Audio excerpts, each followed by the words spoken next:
It's my body and I'll die if I want to. Die if I want to.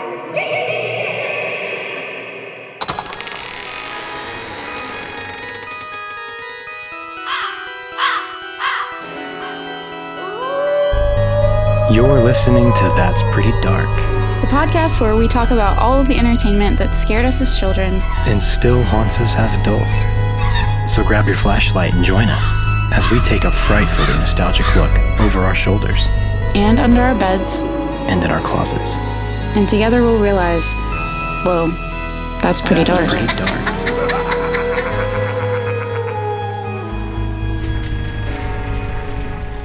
It's Halloween weekend. Halloween 2023 is upon us. Oh, God. I'm so excited.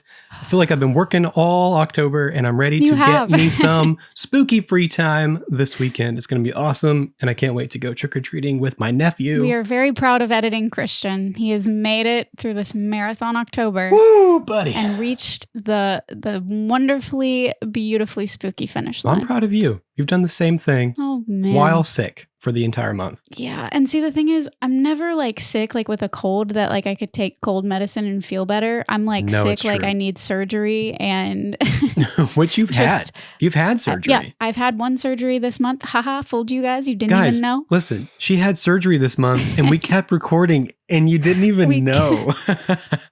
Can you believe it? How good are Oh, we? man, we knew, nothing was going to make us happier than finishing out a strong October. Seriously, though. These marathon months where we do every weekend, it is no joke. Yeah, no, we don't take Octobers lightly. I just want to live in October forever. Mhm. I hate that it only comes around once a year. Life and afterlife. Life and afterlife. Put me in October, Which is why we make the most of it. And we're just so happy that we could do it again this year because we thought that we almost wouldn't be able to. But Yep, my God, we were very we've done concerned, but we've pulled it off. it. And we're all here together. Thank you, Christian. Thank you, Kaylin. And thanks to all of you Yes, for being here with us this October. on That's Pretty Dark. Welcome. Mm. We're continuing our Casper series. This is part 2. And we got into all the background, the history of Casper, the 80 years. 80 Just years about. of Casper. In part 1.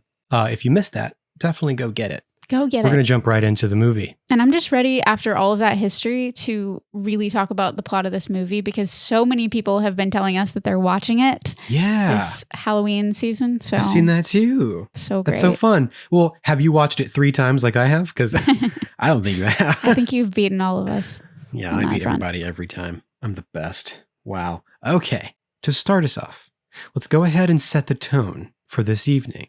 I'm going to send you an article to read, Kaylin. Always intimidating. Gotta love it. Well, not a whole article, but a paragraph from the article. Okay. From Slash Film, written by B.J. Colangelo. When Casper was released in 1995, I doubt anyone thought it would carry the cult legacy it enjoys today. The film was only a moderate success at the box office, and its PG rating completely derailed audiences' expectations.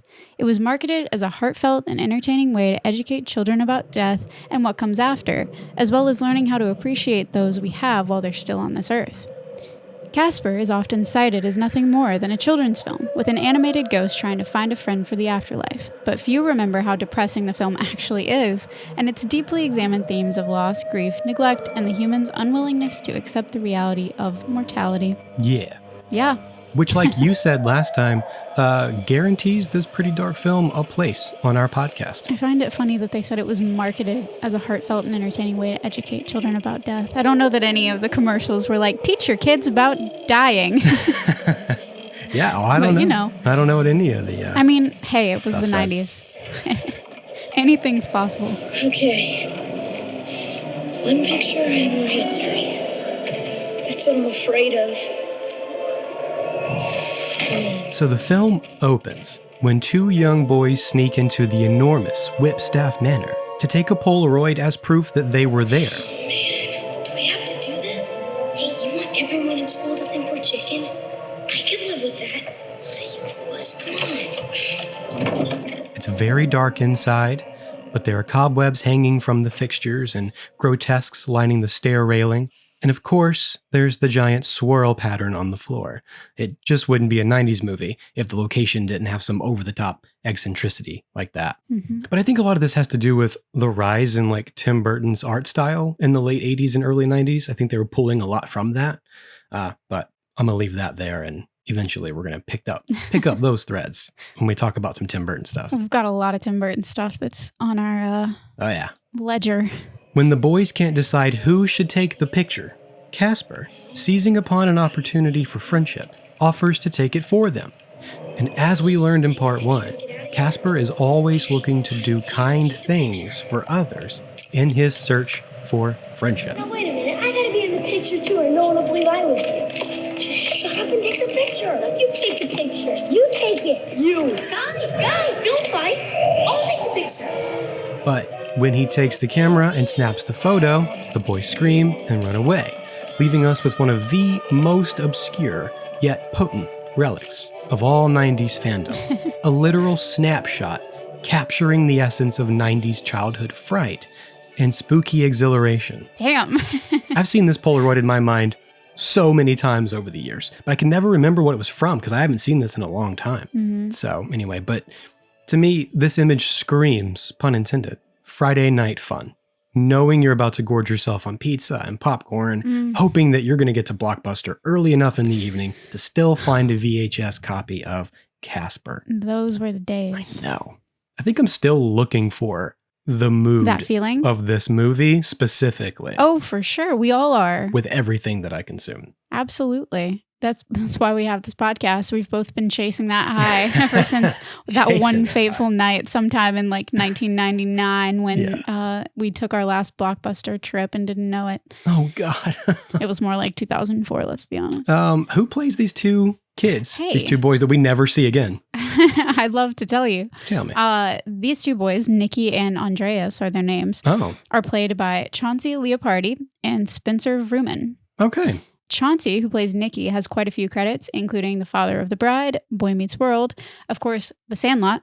Oh. Plays Squints. Oh, that's him. Oh, my God. That's him. One and the same. I knew he looked familiar. That's amazing. And something that's fun for me, and now you as well, Christian, is that this fellow plays Kyle in Gilmore Girls as well. Kyle, which one is that? The one that loses an arm. Oh, no, my God, that's crazy. Goes to the army, and then he's got like a hook. That's insane. But yeah, he plays Kyle on Gilmore Girls. Wow. Spencer's credits were slightly less extensive, but they include Harry and the Hendersons, Wings, Baywatch, Man of the House, and Third Rock from the Sun. Ooh, I loved Third Rock from the Sun. It's a good one. Okay. So these guys were quintessential 90s kids. There are 4 main storylines that flow throughout this movie, all converging into the delta that is the Halloween dance at Whipstaff Manor. So thank God we're covering this movie in October as our Halloween main event. Because we're all going to end up at that dance together in the end. That's right. That big dance in the sky. Oh, God. No, that's what we're all thinking about this month, I mean, mortality. That's what we're up to. That's where we're at right now. Mm-hmm. That big Halloween dance in the sky. Oh, God. Gotta have fun with it. We all know heaven is a Halloween dance. Of course it is. Of course it is. But for simplicity's sake, I thought we'd try our damnedest to focus on one storyline at a time and then conclude them all together on All Hallows Eve at that party. And along the way, we'll make sure to sop up all the pretty darkness, eternal sorrow, and existential dread found therein. I trust you. You are the night's Jiminy Cricket, and we are going to be guided through. Let your conscience be your guide. Conscience be your guide. So my sections are as follows. First, we'll have the dumb shit treasure hunt storyline, starring the villainous duo, Kerrigan Crittenden and Dibs something, her close personal friend. He has a last name, apparently. What they're looking for is treasure, independent wealth, and who isn't? Let's be honest. Next, we have the ghost grief counseling storyline, starring Dr. James Harvey and the ghostly trio, Stretch, Fatso, and Stinky. What James Harvey is looking for is his deceased wife. Yes, he is. Something that's now a cliche in supernatural media. Ghost, anyone? Next, the true blue teenage romance storyline. Emphasis on the blue in multiple ways. Nice. Starring Casper and Kat.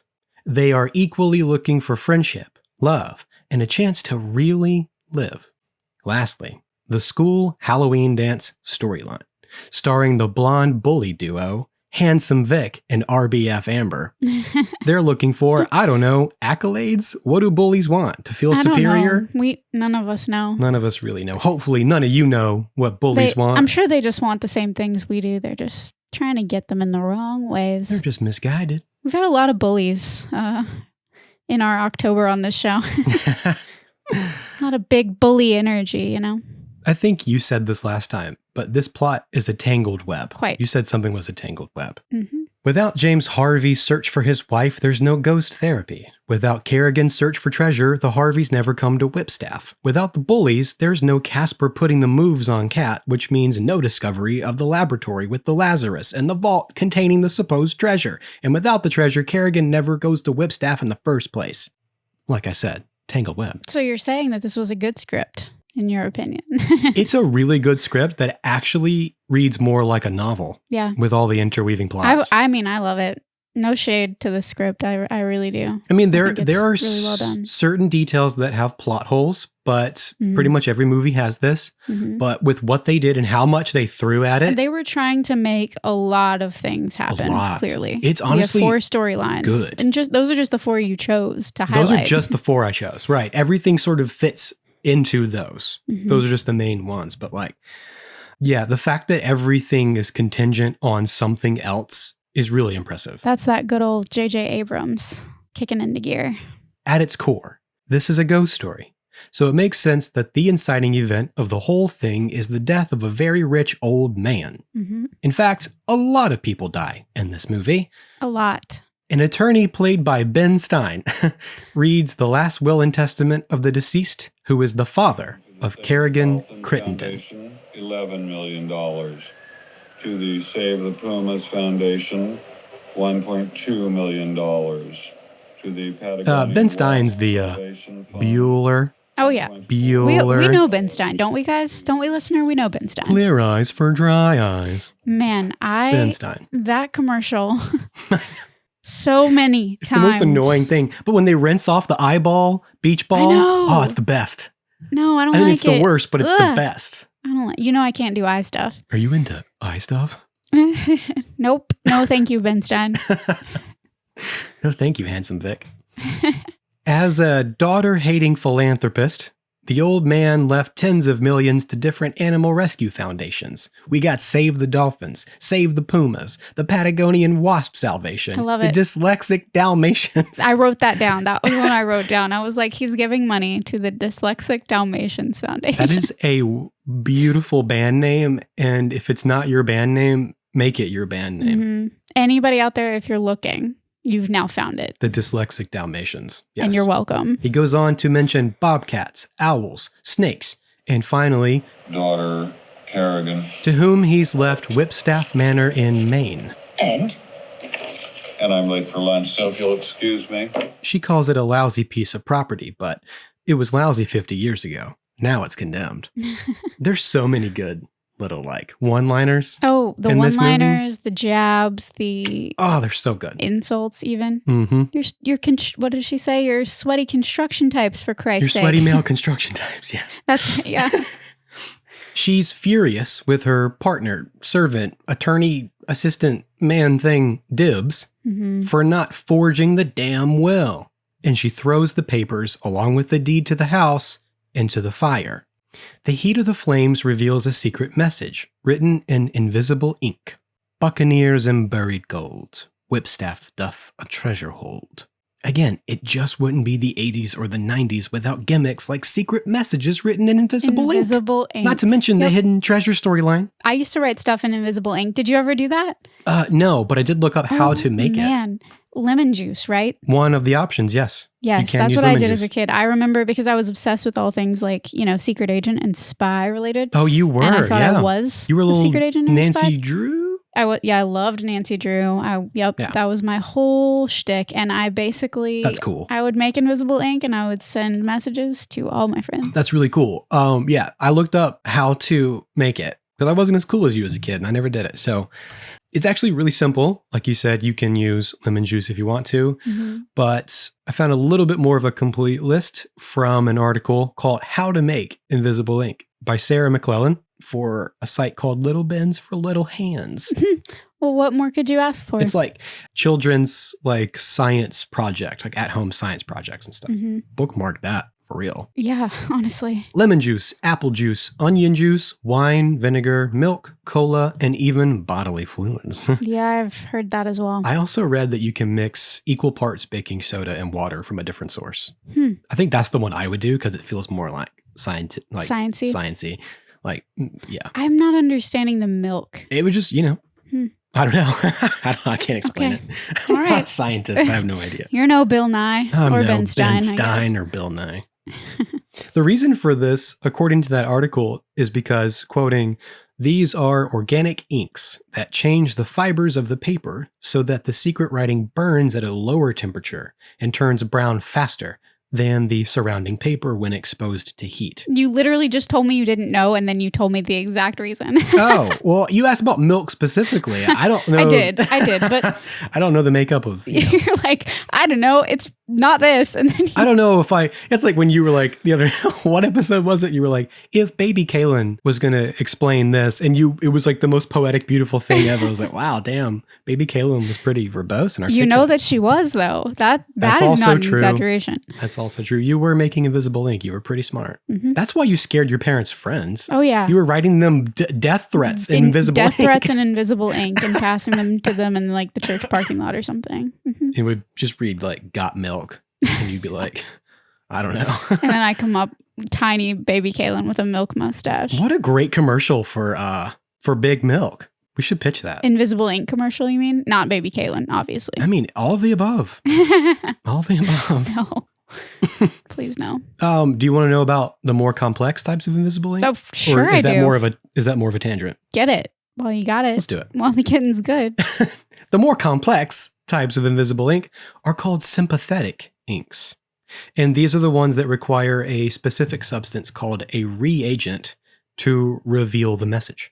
That's the more like high profile spy stuff because you have to have the exact solution to see it. Correct. Yeah, to see it. Yep, that makes sense. Yeah, I found that all really interesting. Like the American government used to keep their invisible ink recipes like locked away, hidden in like secret because vaults they were and stuff. specific and they had a specific. It's like a venom and an antidote. You have a specific compound that's going to reveal it. Correct. That's super cool. Super cool.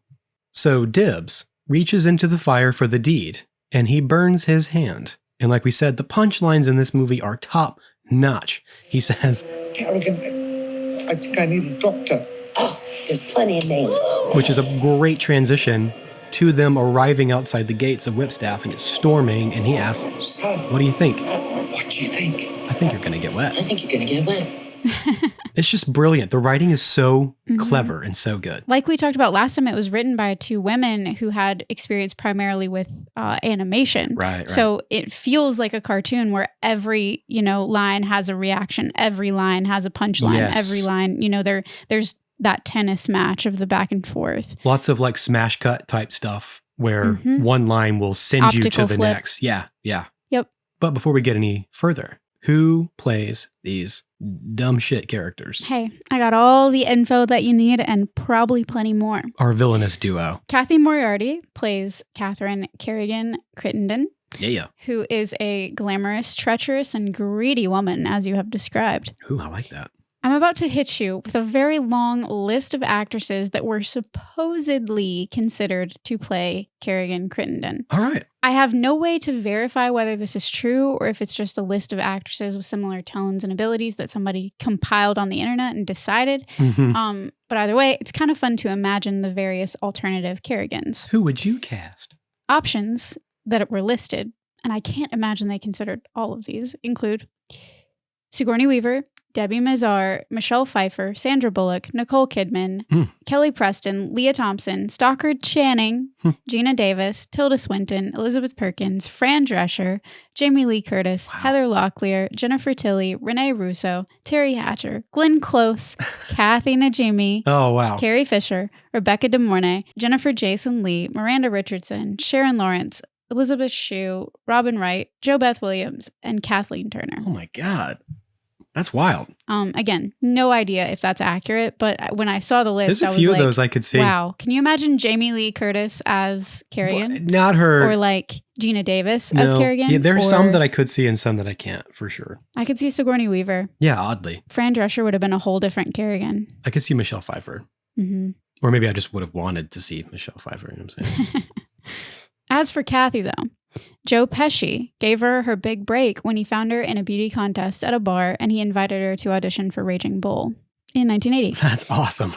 Since landing that timeless role, which earned her an Academy Award nomination, she endured an automobile accident, which resulted in a 6-year hiatus from acting. And then she returned as Montana Moorhead in the soap opera parody Soap Dish in 1991, and she considers that her most treasured role. Oh, wow. Okay. Not Casper. Since Casper and this role in Soap Dish, she's appeared in pretty dark stuff like Tales from the Crypt, the Jumanji TV series, Casper Meets Wendy, like we talked about last time, Recess, Hey Arnold. She played Tish for 3 episodes. Wow. And dozens of other TV and film roles, including 7 episodes of Great Kills as recently as 2023, this year. How about that? So I'm glad she was able to get, back to acting after that accident. For sure. It's horrible when something like that just puts your whole life on hold. You discover something especially new. when you feel like you have momentum, and she was discovered and she got this big role, an Academy Award nomination, all that stuff. So yeah, that's wild. Good for you, Kathy. We salute you. Yeah. She was a big part of my childhood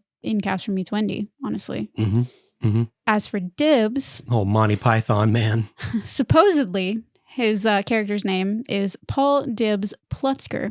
And the fellow who plays Paul Dibs Plutzker is Eric Idle. He's so funny. I remembered him best as the narrator from Ella Enchanted, which I watched obsessively as a teenager. As soon as I saw him on screen, I was like, oh yeah, he's in Ella Enchanted. Nice. And it was that very tongue-in-cheek kind of humor. Right, yeah. And also paired with the medieval theme, which made sense because he seems to have risen to fame in the Monty Python world with 45 episodes of the TV show in the 60s and 70s. And he appeared in Monty Python and the Holy Grail. That's really more where I know him from. And this, of course. But yeah, most people probably do. I was like, where do I know him? He's just one of those faces that's always been around for, people like us that grew up. I think I know him from Casper, and then I got to know him in Holy Grail. And I still think it's from something else, but it's just these movies. And he actually has a bunch of Grammy nominations for his work with the Monty Python I'm sure. franchise, which is cool. I'm sure. And he's voiced several characters in Disney projects like the Hercules TV series, voice acting credit on Recess, Angry Beavers, Quest for Camelot, 102 Dalmatians, the series. Nice. And he voiced Merlin in 2007's Shrek the Third. How about that?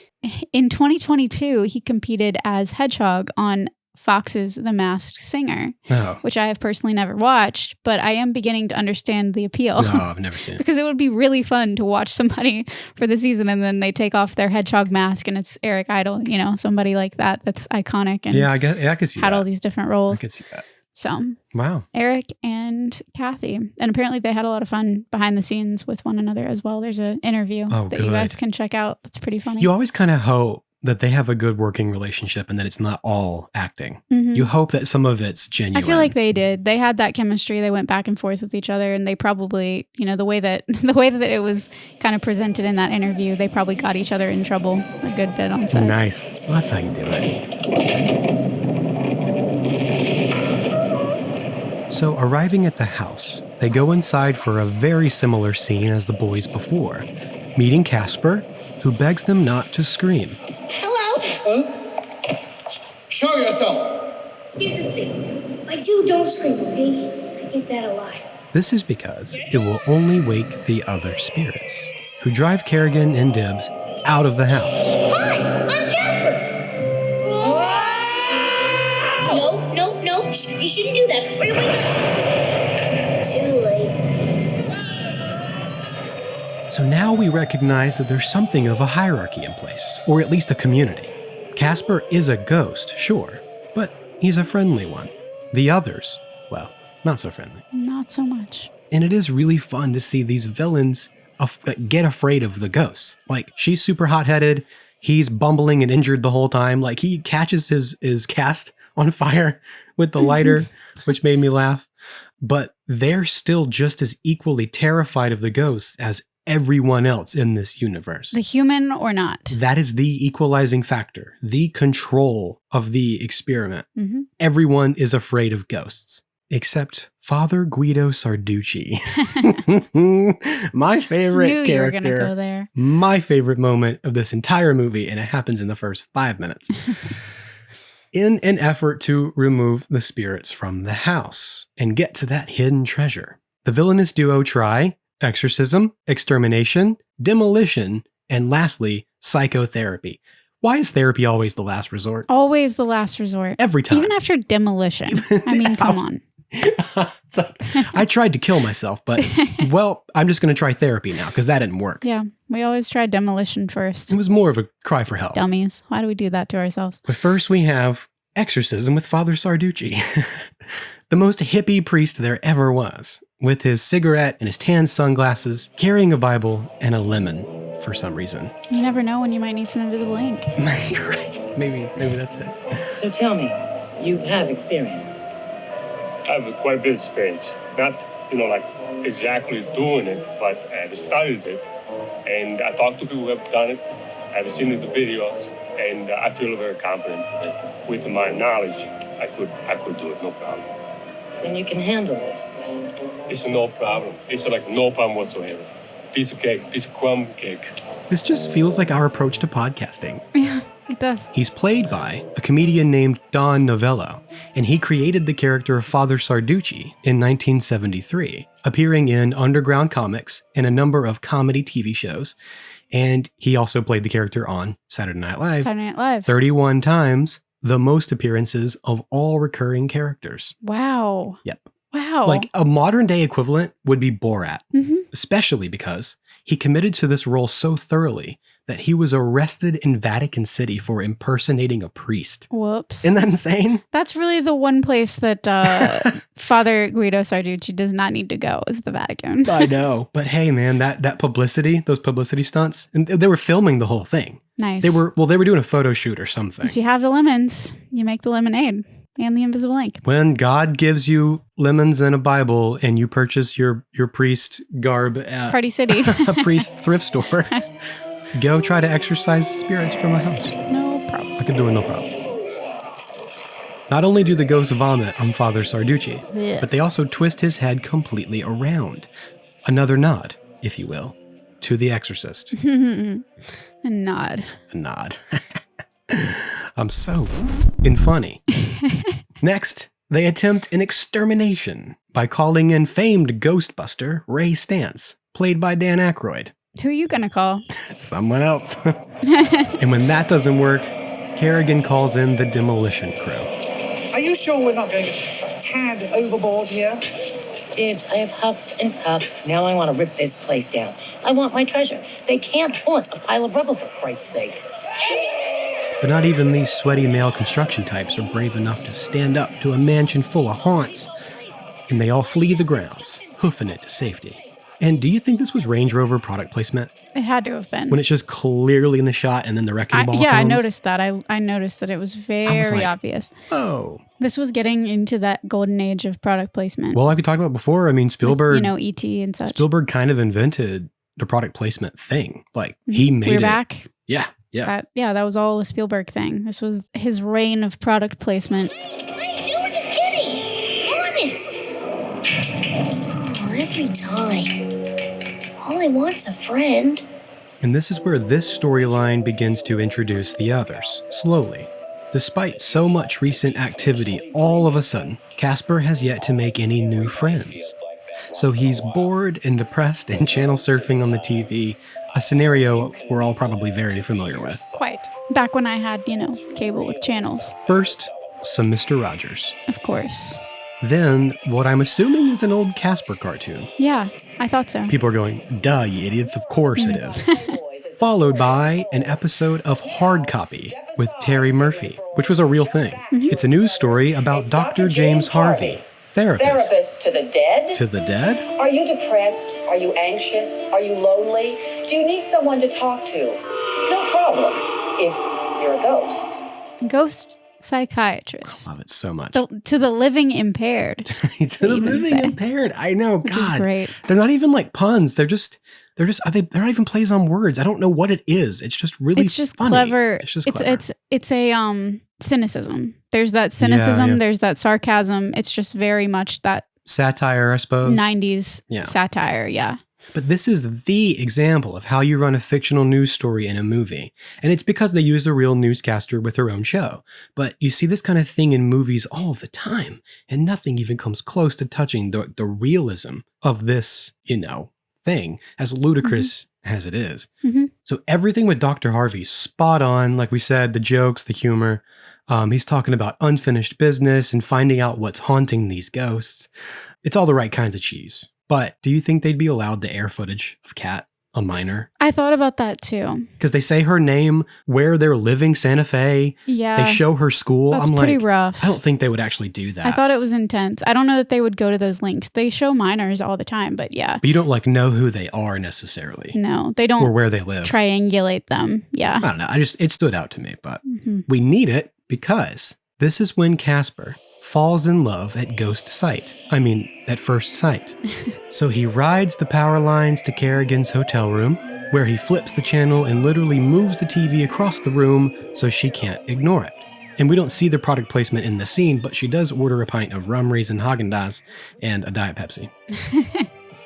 Gotta have your essentials. Thus begins both the true blue teenage romance and the ghost grief counseling storylines. Out in the desert, driving the wrong way to Friendship, Maine, the exposition dialogue between Dr. James Harvey and Kat reveals two key things. Because they constantly move around the country for ghost counseling, Kat has no friends. And the reason they move around is because James is searching for the spirit of his deceased wife. Mm-hmm.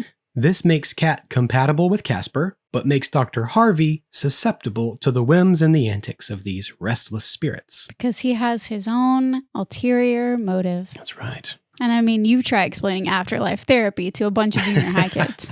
I couldn't. I don't even want to talk to junior high kids. No, me neither. God. I've been afraid of them since I was in junior high. In that vein, not in all my wildest childhood dreams did I think I'd ever relate to Dr. Harvey. But a single guy his age is more likely to become a bank hostage than to make new friends. I'm only 32, and that's exactly how I feel. Yeah, it's a pretty major thing. A single guy at my age is more likely to die alone in his house from choking on a pretzel. Oh boy, we're both in it. We're both in it. Sorry, I hope we don't bum you guys out, but ghosts, death, mortality, life.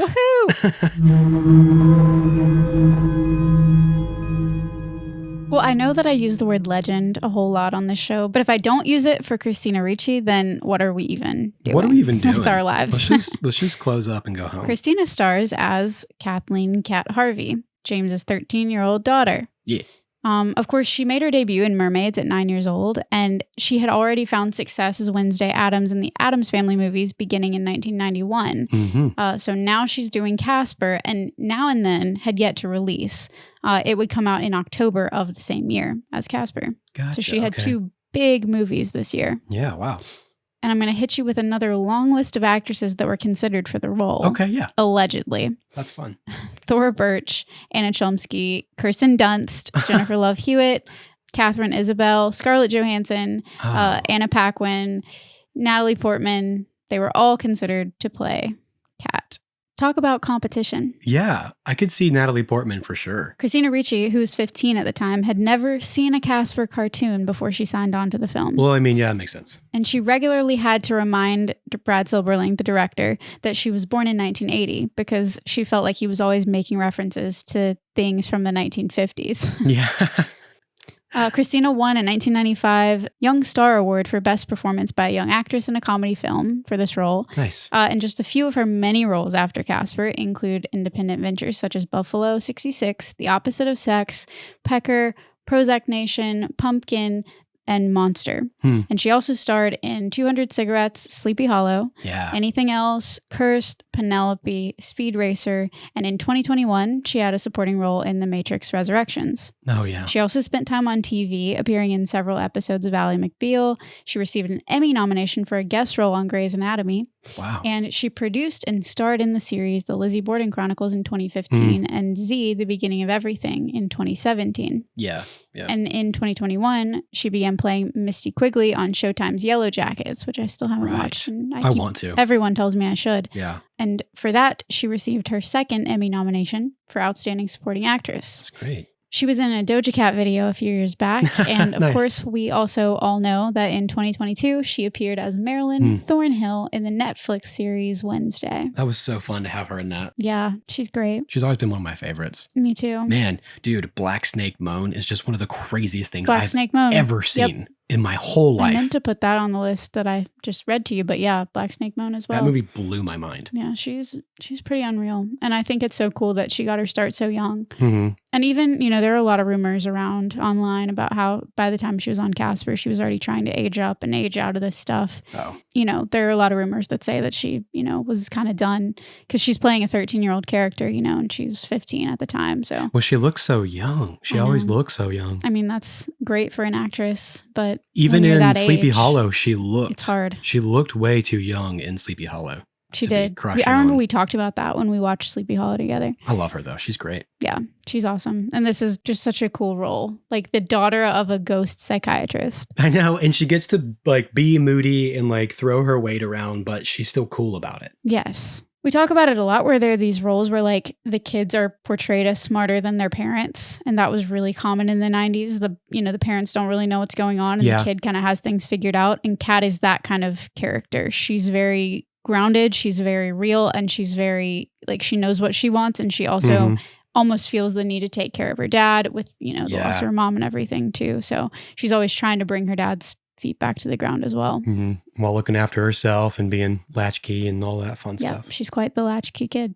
And speaking of her dad, Yeah. Bill Pullman plays Dr. James Harvey. Man, oh man. Again, the Harvey family name just has to have come from Casper's early origins, which Must we have. talked a lot about last time. Must have. Yeah. But again, not to take away from Bill, and allegedly is the best qualifier I can give, but reportedly, allegedly, John Ritter, Tom Hanks, Dennis Quaid, John Travolta, Hugh Grant, Kurt Russell, Robin Williams, Jim Carrey, God. and Tim Allen, Jeez. this said, were offered but declined the role of James Harvey, which is different than being considered to play. But again, True. this is alleged. I don't know the That's status true. on that being true or false. Wow, that is a who's who of 90s dads. Yes. Yes, that's just a yes. Except a for who's maybe who Jim of Carrey. 90s dad. But other than that, they're all just 90s dads. All of them. John Travolta. Well, no, he's not a 90s dad. You're right. He doesn't fit. He doesn't He quite doesn't fit that, but He's still. coming off Pulp Fiction. Nah. Yeah. Doesn't fit. But we've got the Tom Hankses, the Dennis Quaids. Dennis Quaid is the 90s dad. The Dennis Quaid. Let's be real. Yeah.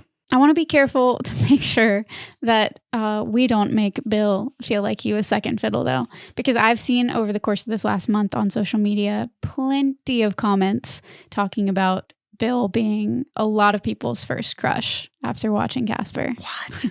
Oh, yeah. Big I time. don't get it. It was a thing. Listener, you know what I'm talking about. Christian's making a face, but you know what I'm talking about. I don't know. I don't see it. And he's aged very well, if you wondered. No, he has. I looked him up too. Mm-hmm. Bill's notable projects include Spaceballs, Newsies, A League of Their Own, Crazy in Love, Sleepless in Seattle, which I forgot he was in Sleepless in Seattle. And when that clicked, I was like, oh, yeah. Yeah. While You're Sleeping, Independence Day, Lost Highway, The Grudge, and many, many more. And I had to throw in Tiger Cruise as well for my fellow Disney Channel original movie buffs Nice. with Hayden Panettiere. No, I liked Bill Pullman. I mean, he was good. To me, he's in that obscure 90s dad from my memory, Steve Guttenberg. Yes. Steve I couldn't tell Guttenberg. you who they are, Yep. but when I watch the movies they're in, I'm like, yes, Yep. that guy. He is a 90s dad through and through. I know his face. I want to go to Friendship, Maine. I was about to say, the shots of this town are so beautiful.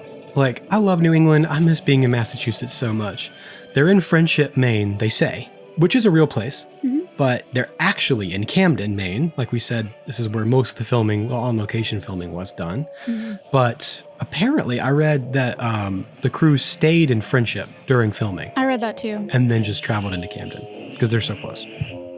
When the Harveys arrive at Whipstaff, I appreciate the reference to Stephen King. It's not so bad, huh? You're Stephen King. He famously lives in Maine. He does. And sets most of his stories there.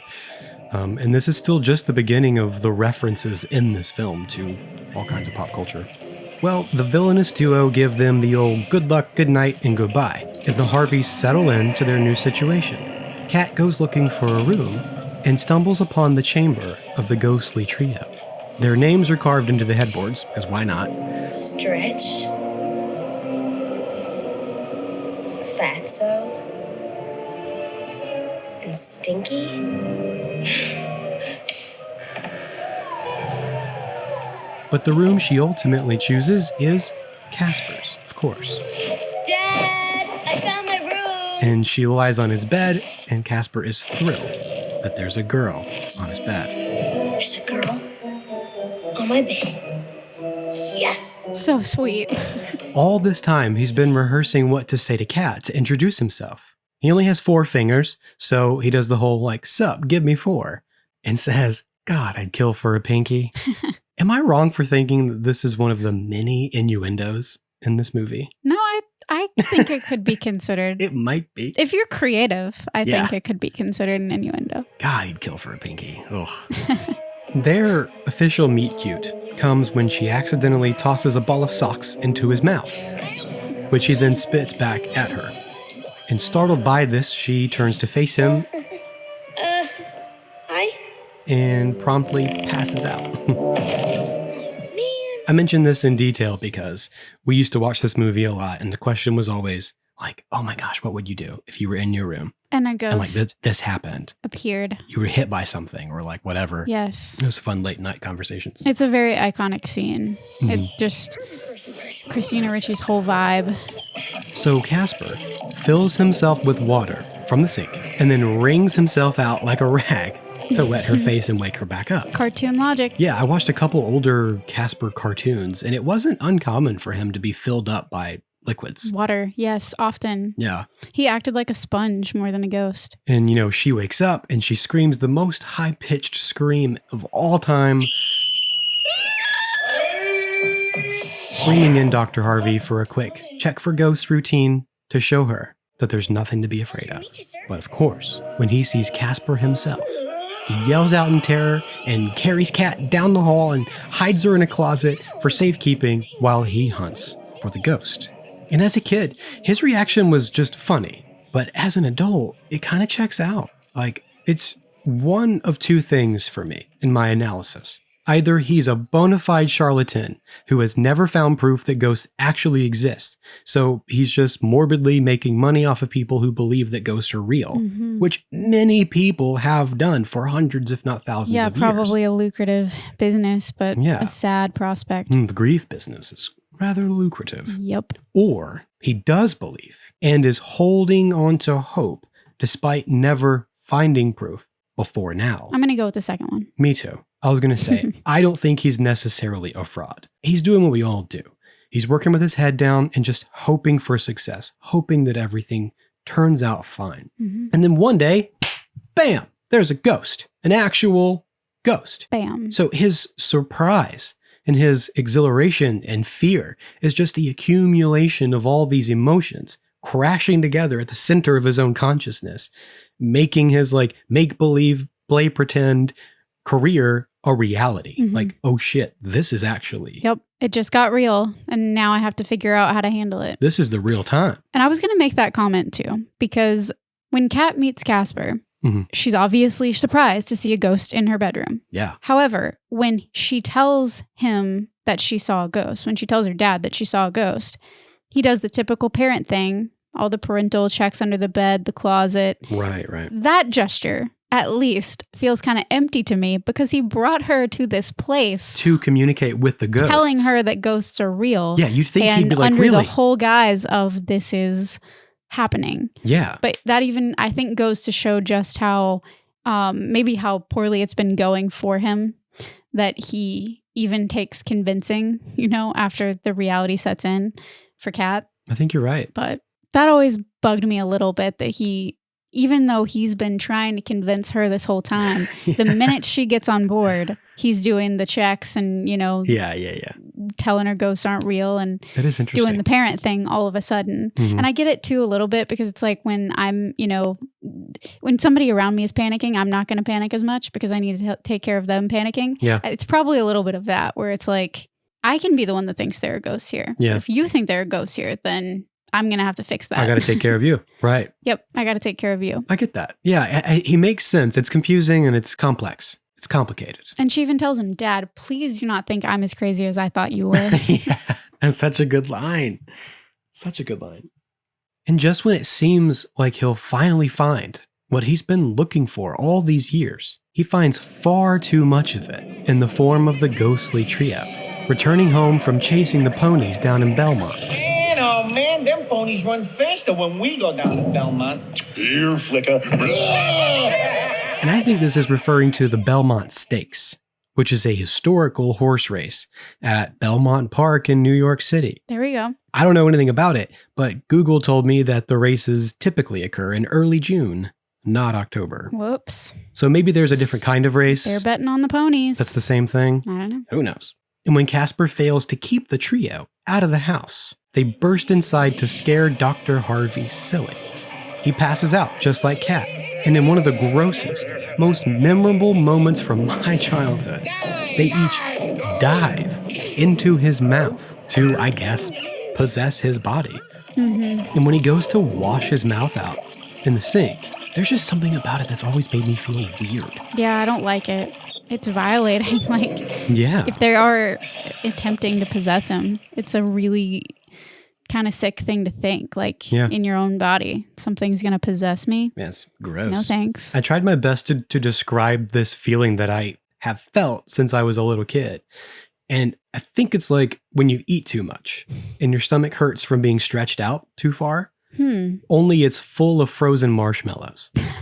They're kind of soft, but they're ice cold. You really thought about this. Yeah, I did. I thought a lot about it. You've been thinking about this for a couple decades because now. when I watched it again, I felt that way. The exact same way. And I was like, how do I describe this? I'm a writer. I have words. Yeah, you have words and you put them together. That is for damn sure. I had thoughts and I turned them into words and then I put those words, strung them together into a sentence and I wrote it down. And now I'm telling them to you guys. Stuffed with frozen marshmallows. How would you like to be stuffed with frozen marshmallows? I'm just trying. First step is imagining a frozen marshmallow, and I'm having trouble with the consistency of that in my head. So it feels good between my fingers, but I don't want to be full of them for sure. This would be a fun. That's what she said. This would be a fun science experiment for little bins for little hands. It's got lots of science experiments. I'm gonna go. I have marshmallows. I'm gonna go freeze them. I'm gonna go freeze them and see what happens. Anyway, thus begins the onslaught of chaos that is the ghostly trio. Mm-hmm. Looking in the mirror, Dr. Harvey sees a series of faces staring back at him.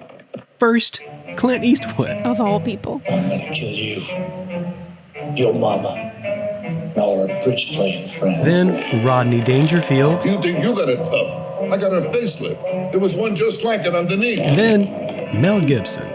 And lastly, the Crypt Keeper from Tales from the Crypt. Crypt Keeper.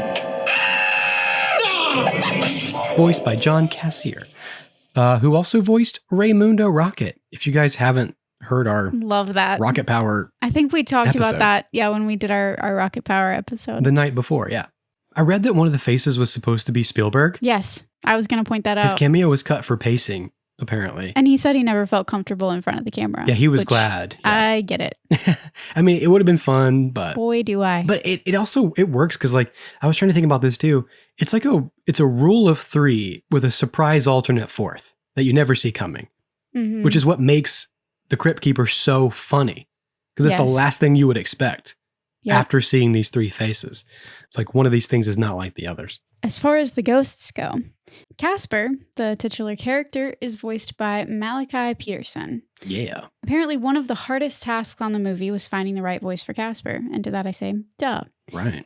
Director Brad Silberling was said to have listened to hundreds of kids, but he found that they came off being too sweet and felt like the parents were telling them to mince it up and ham it up. And it was just one of those things. It was really hard to nail down what Casper sounded like. Yeah, because he sure. wanted somebody who sounded like the right mix of adolescent enthusiasm with the innocence of how he also envisioned Casper. That makes sense. A shorter list of folks, but Austin O'Brien and Jonathan Taylor Thomas were considered for the voice of Casper. I could see JTT. In my mind, until the past 2 weeks, It was JTT. it was Jonathan Taylor Thomas who voiced Casper. I can see it. I really can. I was so surprised Mhm. to see that it wasn't. It wasn't, but it so could have been. And then I was like, oh, that was Simba, you dum-dum. That was Simba. That is true. But yeah, Casper was Malachi Pearson. Hmm. And prior to landing this role, Malachi had appeared in Family Ties, Leave It to Beaver, Full House, Baywatch, Step by Step, and had scored some voiceover credits in The Little Mermaid and Aladdin TV shows. Nice. Post Casper, he did an episode each of Gargoyles and Recess, Man. and he returned to voice Casper in 52 episodes of the spectacular New Adventures of Casper that we talked about last time. That's cool. That's great. And Malachi actually won a 1996 Young Artist Award for Best Performance by a Young Actor for this voiceover role. That's dope. I'm glad he got some recognition for it. Me too. Me too. Because it was quite the role when you think about it. Casper's first theatrical appearance. Yeah.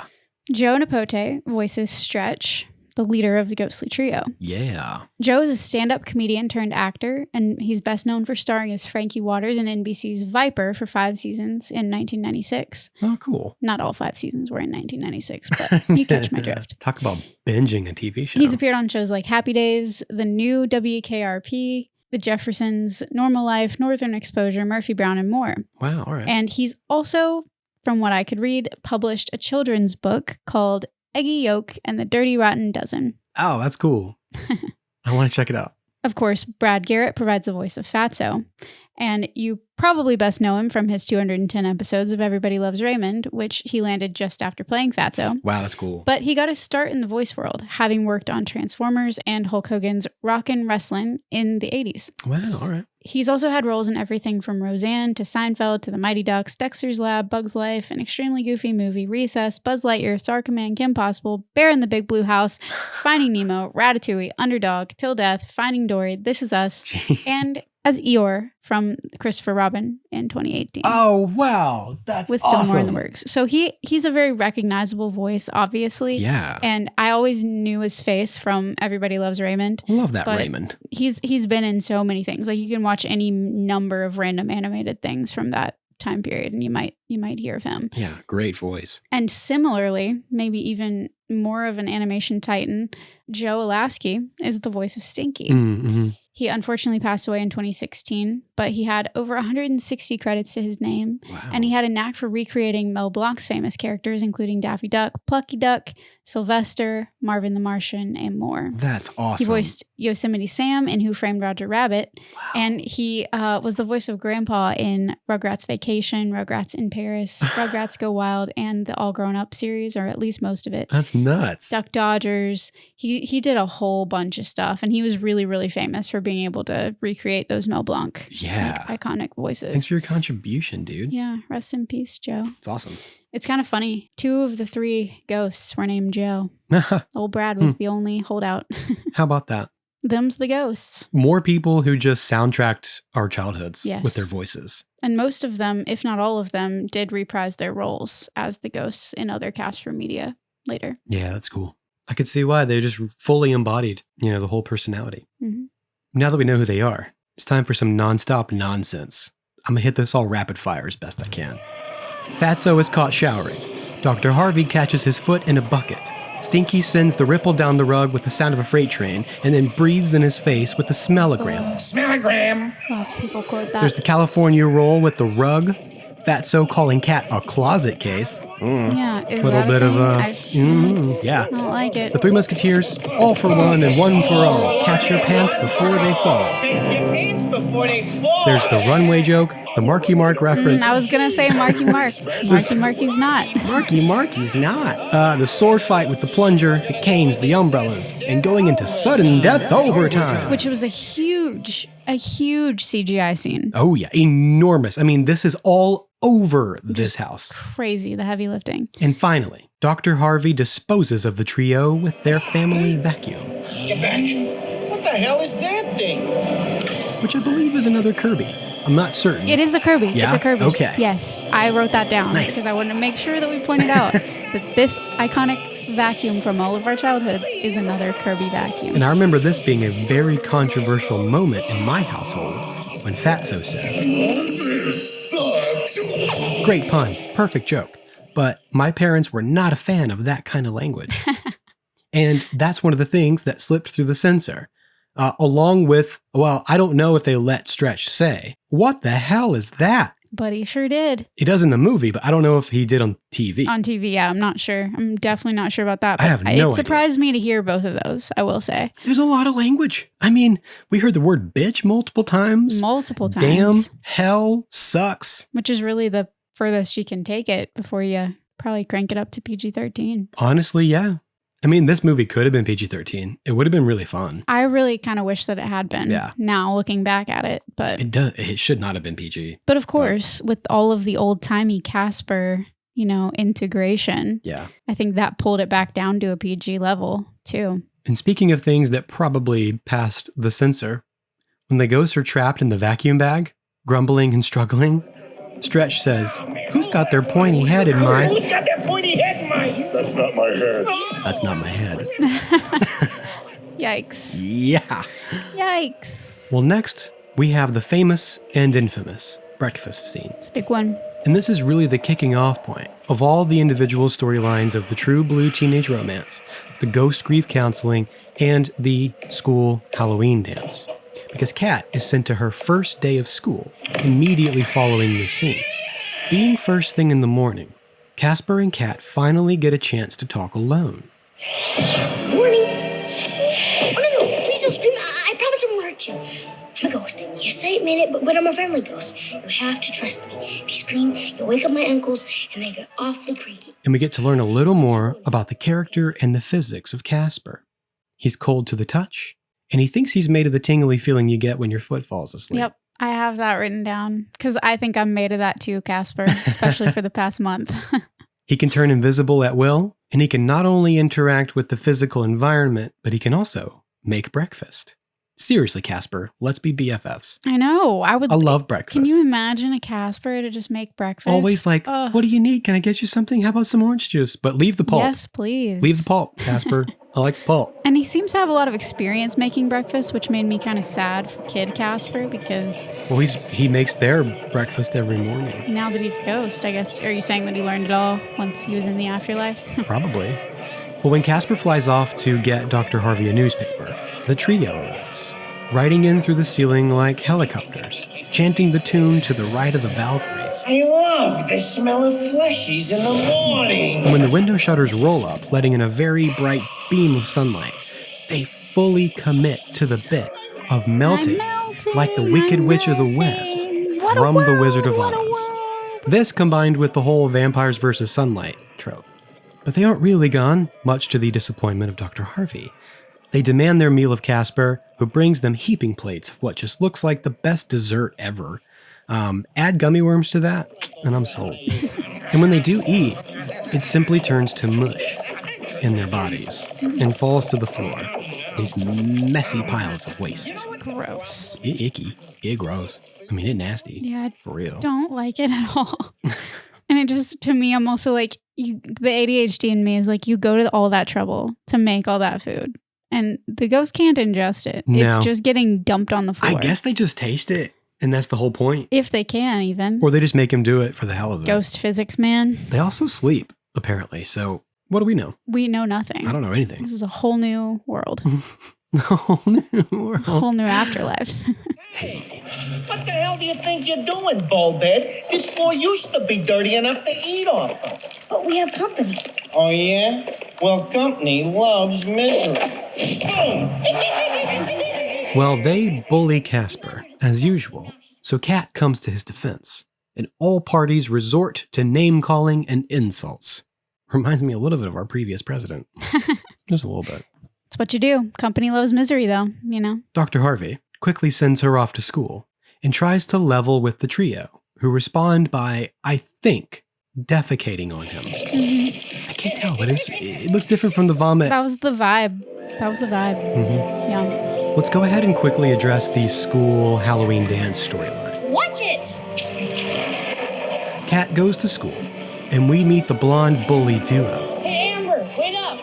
Jessica Wesson plays Amber Whitmire. Nice. You will probably recognize her as a 90s kid, like I do, as Brad's girlfriend Jennifer from Home Improvement, or Corey's brief girlfriend Wendy from Boy Meets World. No. And those were two of her relatively few credits. Wow. Vic DeFelipe, Kat's crush, is played by Garrett Ratliff Hinson. He had a few big credits, actually. He's Guy from The Mighty Ducks, even reprising his role recently. Oh, okay. He was in The Adventures of Huck Finn and Arachnophobia, Oh, wow. to name a few. I never saw that. I never did either, but I hear about it all the time. It gets referenced in a lot of things. As the teacher says, the asbestos removal from the gymnasium is taking longer than expected, so they don't have a venue for their annual Halloween dance. RBF Amber says they can use her parents' boathouse, but when the class learns that Kat lives in Whipstaff Manor, the place so notoriously haunted that they would dare each other to sneak in after dark to take a picture as proof that they were there. That place is where they should have their Halloween dance. Mm-hmm. Seems to be conveniently in walking distance of Marshwood Junior High, so. Apparently so. Instead of just agreeing that it's a great idea, RBF Amber takes it upon herself to humiliate and terrify Kat at whatever cost necessary. Her plan for humiliation takes the form of forcing Handsome Vic to ask Kat to basically go to the dance with him, and Kat says yes because she has a crush on him. And he seems like a nice enough kid, but he real dumb for listening to RBF Amber. Yeah. And I guess her intention is for the two of them to just not show up, because what they're going to do instead is scare everyone by dressing up as the most terrifying thing that these kids have ever seen and ruin the party. It's kind of half-baked. So, I don't know, but that comes later. Kind of half-baked. Also, pretty half-baked. It's your first day at a new school, and suddenly the whole class is trying to make you have the Halloween dance, the school dance. So much peer pressure. At your house. And the teacher's just like, cool with it. The teacher's like, yeah, let's just... The teacher's like, yeah, this makes sense. We definitely should have it there. No questions asked. Again, because the parents just fade to the background when you need them to. But the main thing is, we need this school Halloween dance storyline, especially at Whipstaff, because it's the magic and the romance of the dance itself, along with Kat's crush on Handsome Vic, that motivates Casper to really put the moves on Kat in his desperate attempts to win her affections and keep her for his own. And with that, I think it's time we go all in for this true blue teenage romance storyline. Get the tissues ready, y'all. It's my favorite storyline. It is the storyline.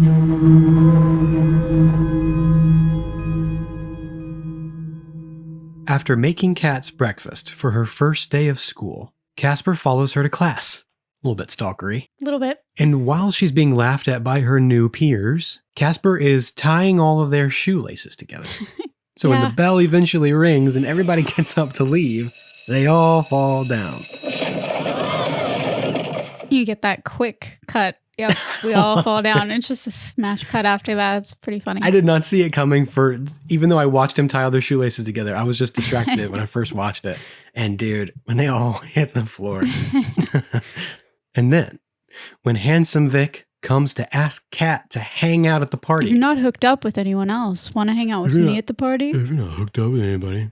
Casper jealously mimics him, mocks him, and just when like he says, just did. hang out, I know.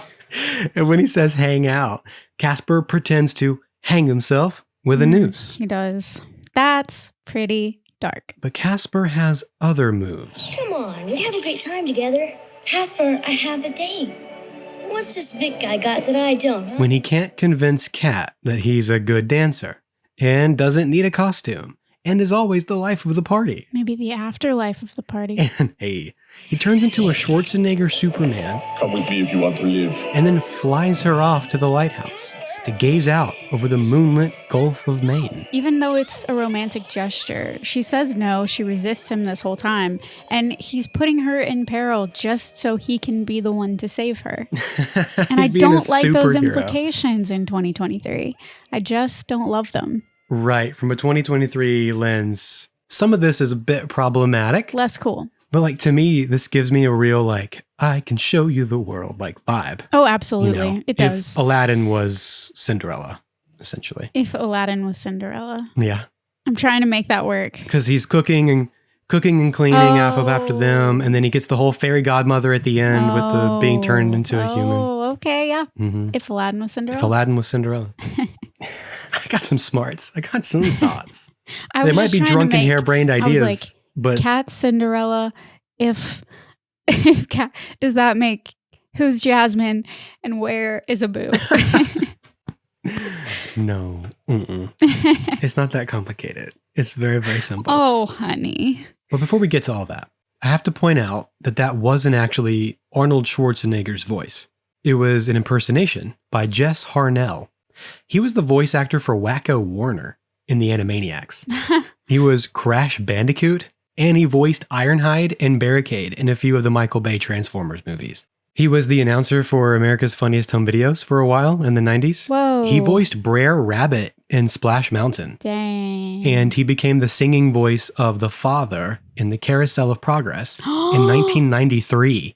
So every time we've heard that, it's been this guy. Oh my God. For our whole lives, it's been him.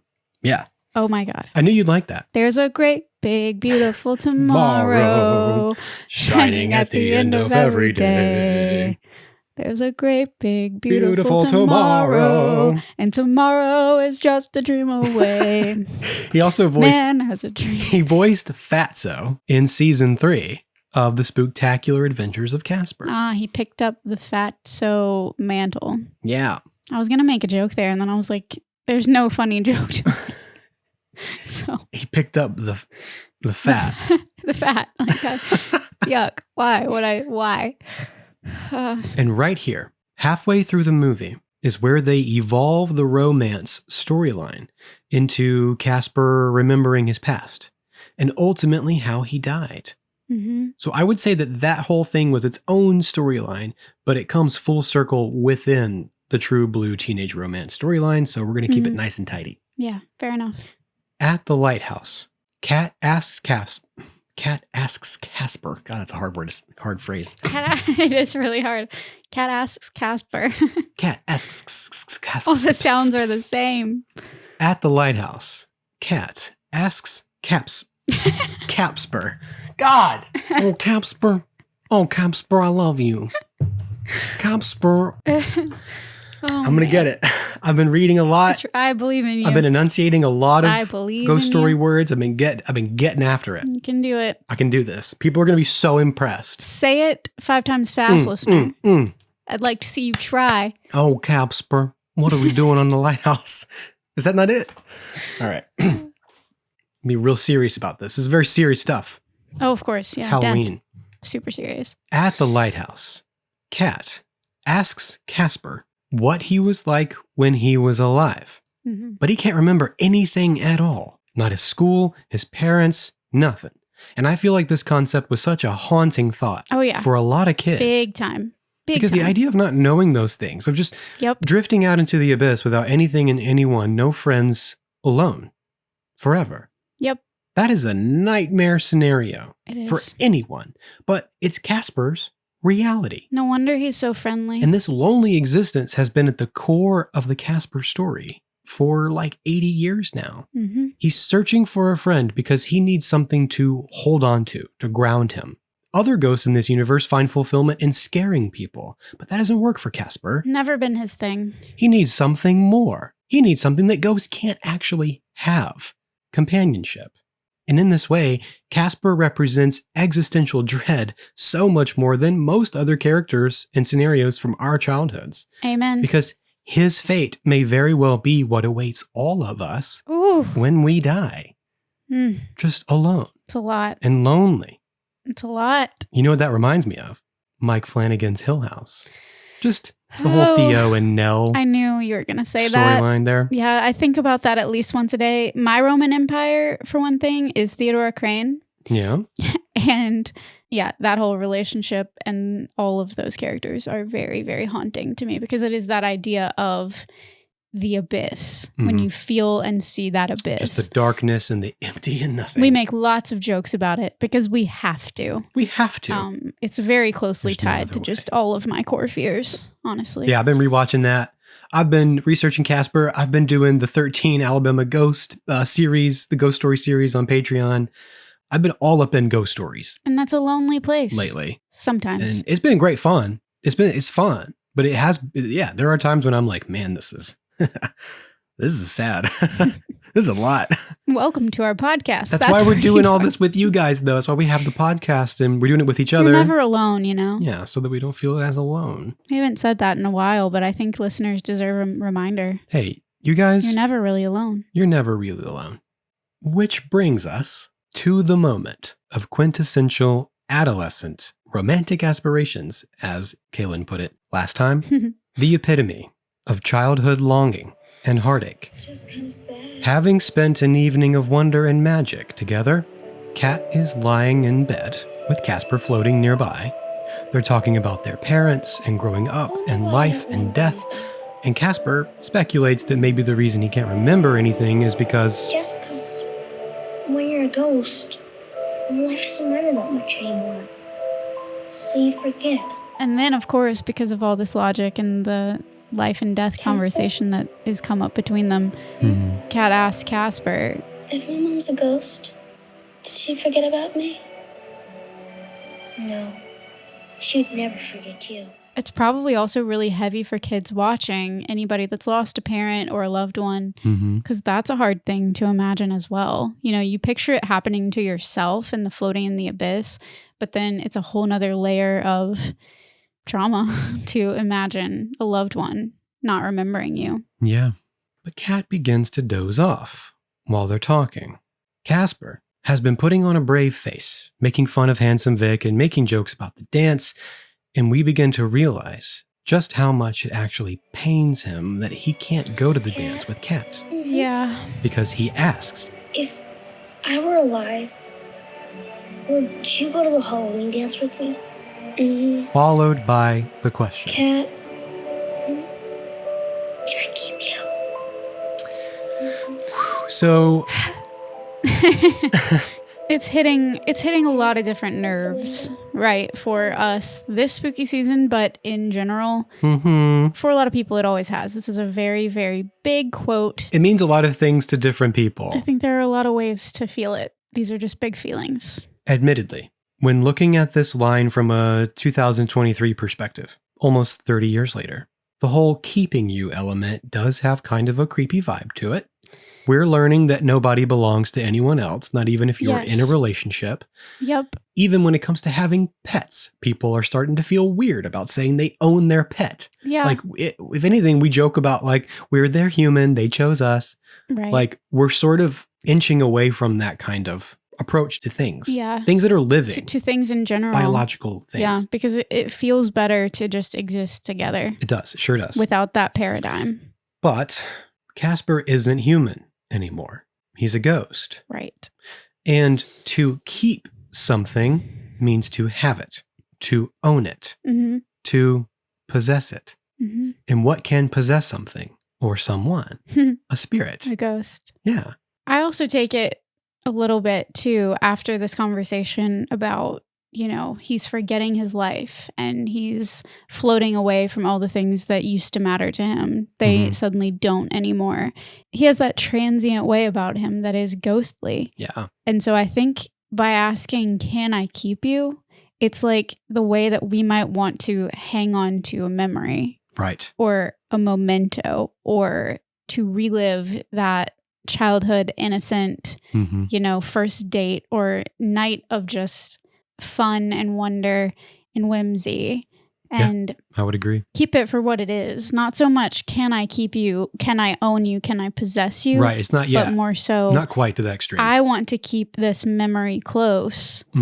And judging by the vast majority of what I've seen on the internet in the last couple weeks, most people take it that way as well. Yeah. Because can I keep you, you know, as a literal phrase is kind of ugh. Yeah. But can I keep you as a sentimental phrase and like a sentiment Mm-hmm. is the epitome of romance, whether you're a kid or whether you're grown or whether you're 6 feet under. Can I Keep You is a very, very strong connotation to me and very like beautiful, because it's like, I just want to keep you. I want to keep this with you. I want to hold on And to I this have, forever. I have had that feeling, and it's like nothing else. Mm-hmm. And I imagine it's even more emphasized when you're a ghost. Yeah. And similarly, and I won't harp on this, but I'm sure there are some listeners out there that can relate. Similarly, when you have a chronic illness, or you're somebody that's going through an illness or a period of not being able to do what you want to do, Mm-hmm. you can't live the life you want to live. You feel almost like you're a ghost watching life kind of pass you by, Mm-hmm. because the opportunities and the things that you once could do, the physical abilities that you once had, when you don't have them anymore and you're watching life pass you by, you want to be able to keep it. Mm-hmm. You're like, it becomes a living memory yeah, already while it's happening. while it's happening. Exactly. Mhm. Especially I think for, in Casper's case, he knows while he's having fun that it's not going to last It can't last. because of what he is and who he is. We all know what happened to Ferdy. we know what it was like for poor Ferdy. But it's just very heavy for me, especially right now, because it's a very, very important thing that we acknowledge, that, these lives that want to be lived so desperately, Mm-hmm. and that some folks just can't, like me sometimes. To speak to this in like a literal sense for Casper, I'm going to speak way more to this when we get to his father. Mm-hmm. But everything he loves, he outlives it. Yes. So it's like eventually Kat will be nothing more than a memory. Right. A dream he had. Mm-hmm. Was she real? Was she not? He doesn't know because he's still alone. It's the paradigm and the paradox of the fact that he is transient, he is not grounded, but also Mhm. he is eternal. Yeah. That idea that it's going to continue. Mm-hmm. The fact that he's eternal is almost what makes it so transient, because in reality, Kat and James and everyone else, they are the transient ones, and Casper's the one that's going to stick around. He's the one So that yeah, actually sticks it around. flips back and forth, and it's pretty dark for a kid's movie. It's so I gotta say. heavy. Oh my God. He's so wholesome, and like all he wants is a friend. And like you were saying, this is like some of the purest love depicted in the 90s. Yes. Just Wanting to hold on to someone as though Yep. it's the best thing that ever happened to you. This memory that you have. Yep. And I've been doing that a lot with this podcast.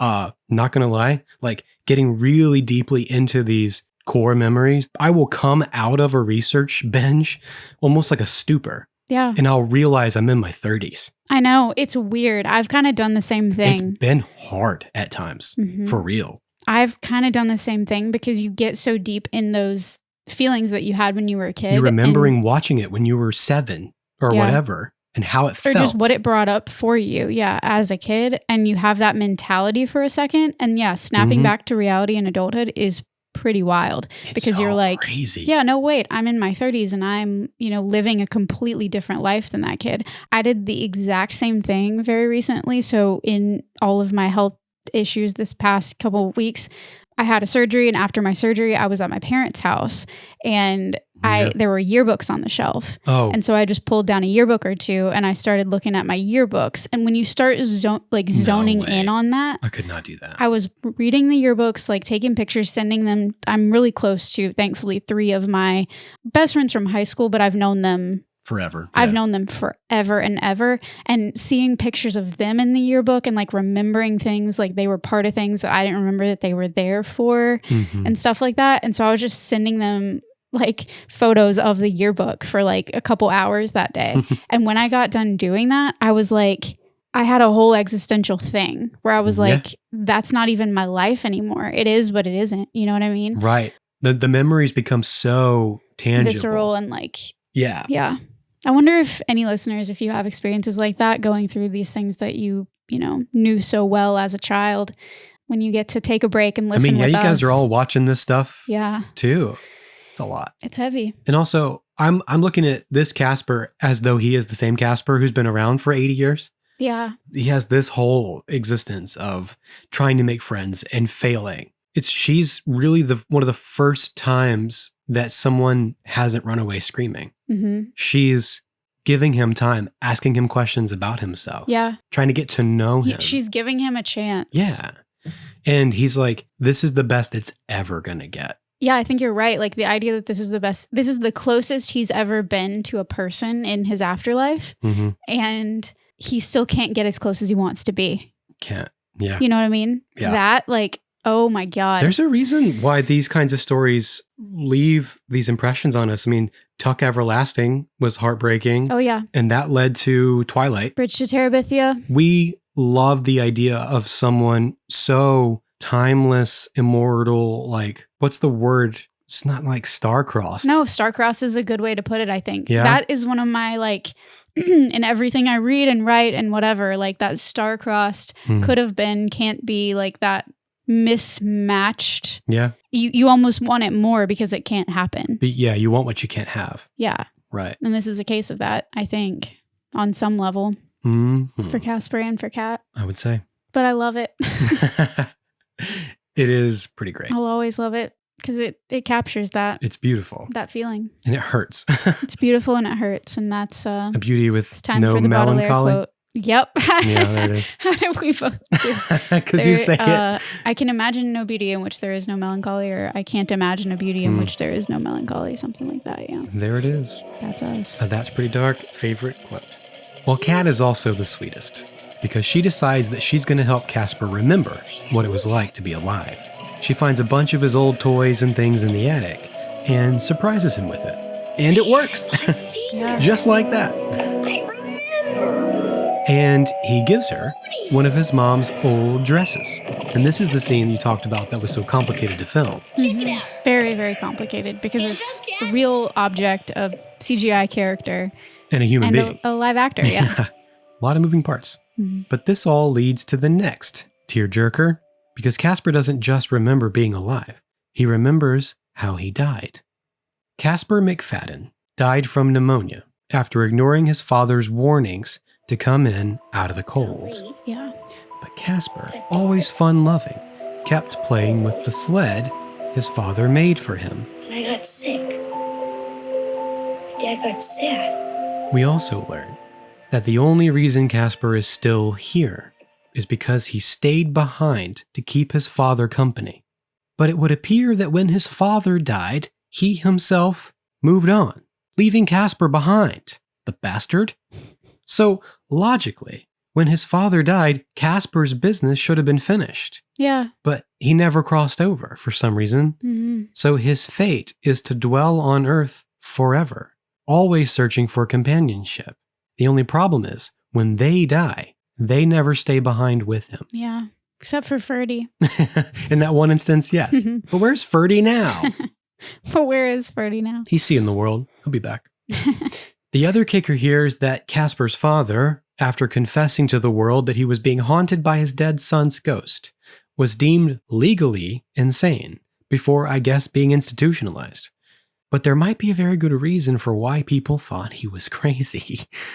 And it has everything to do with the Lazarus. Yes. The machine at the dead center of this plot. The dead center Pun intended. of the plot. Here's where things get real 90s and real wonky. McFadden claimed that he was haunted by the ghost of his dead son, and that he invented a machine to bring him back to life. The Lazarus. Lazarus, of course, is the name of the character in the Bible that Jesus brought back to life from the dead. Yes. And I think this is just an oh-so-fitting construct in a Halloween movie, because we learned last year in our History of Halloween series, Halloween, as a holiday, exists because of the Celtic belief in the afterlife, meeting the Catholic hope in the resurrection. It's a conglomeration of many ancient beliefs that death must occur so that life itself can be reborn. So while I may have some issues with the Lazarus machine itself, I do really appreciate its placement at the center of a Halloween classic. Mm-hmm. Because not only that, but Celtic Samhain, aka Catholic All-Hallowtide, is a liminal period of time where the spirits of the dead are temporarily allowed to return to the land of the living because the veil is so thin. Yes. But I can literally talk about that for 6 hours.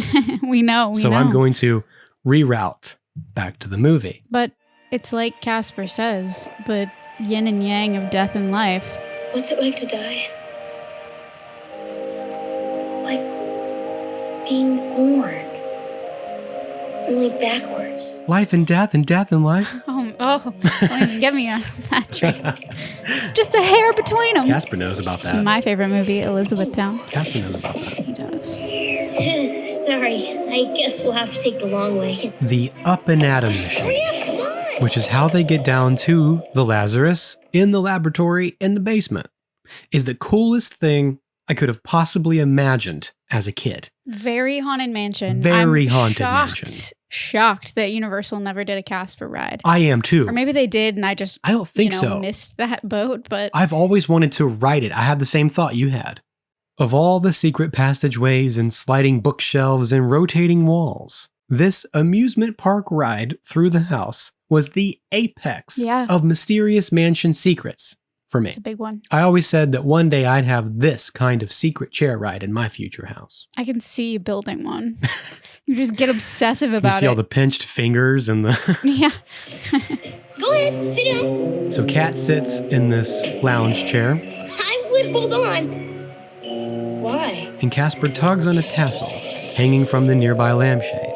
The chair shoots down the balcony, turns 360 degrees, if not a little bit more, and descends down the flattened steps of the spiral staircase. Totally haunted mansion. Where the floor opens up and she plunges into the depths below. They stole that from Disney. Absolutely. And for no reason at all, the underground tunnel behaves like a ghost train ride at an amusement park, with strobe lights and spooky sound effects. Really funny. There are flashing light bulbs and electrical apparatuses and doohickeys and thingamabobs, not to mention the cheap car wash version of a morning routine with the mechanical teeth brushing, the shaving cream, the slicing razor blades. Mr. JT getting ready for work. My dad was a great inventor, but he had a little trouble getting going in the morning.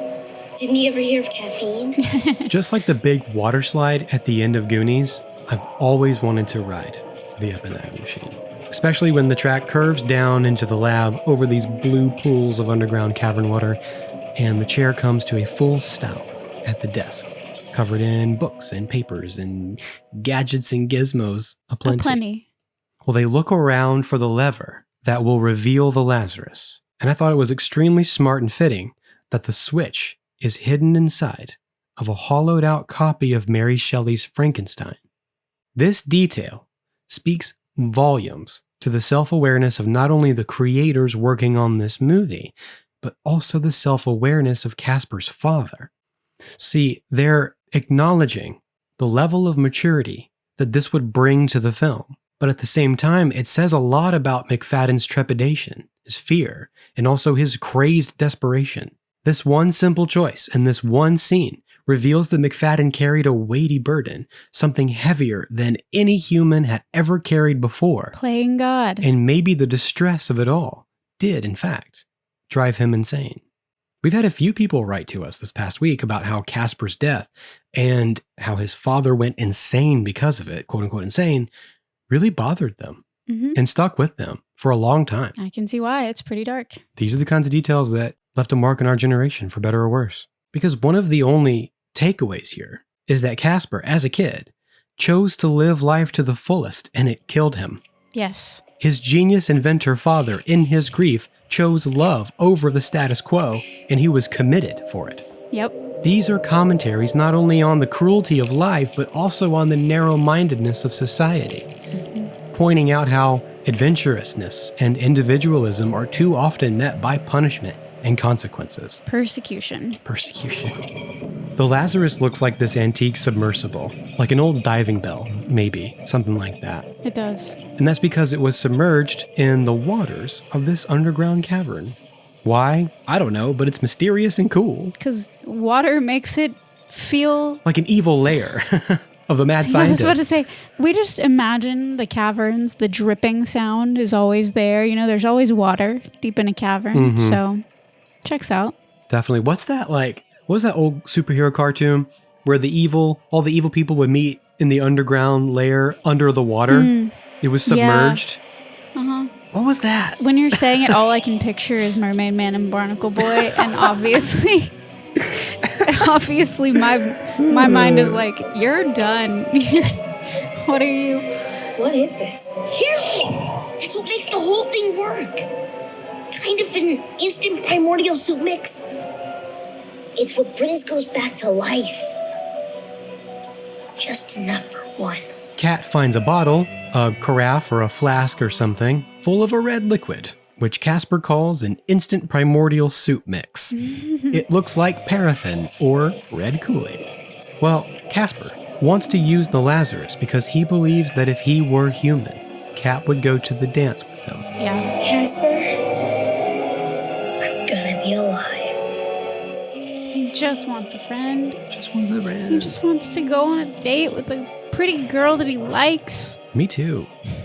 So he slips inside for a trial run. And he wants her to like try to make it work. He's telling her to like give it a try, whatever. And she's like, I couldn't even get my easy bake oven to work. Who could among us? Who could? We all ate it anyway. But the plan is foiled by the villainous duo, continuing their dumb shit treasure hunt storyline. This results in Casper turning into a giant soupy egg, sunny side up. Gross. Am I alive? Which Kat previously said kind of makes me yak. Same, Kat. Same. See, unbeknownst to Casper and Kat, Kerrigan and Dibbs have followed them down into the laboratory. And the only reason they're in the house to begin with is because of a key arc within the ghost grief counseling storyline. So they're all beginning to reconverge here. See, it all connects. I swear I say that every episode and there's like one person that knows what I'm talking about. That's me. I'm the one person.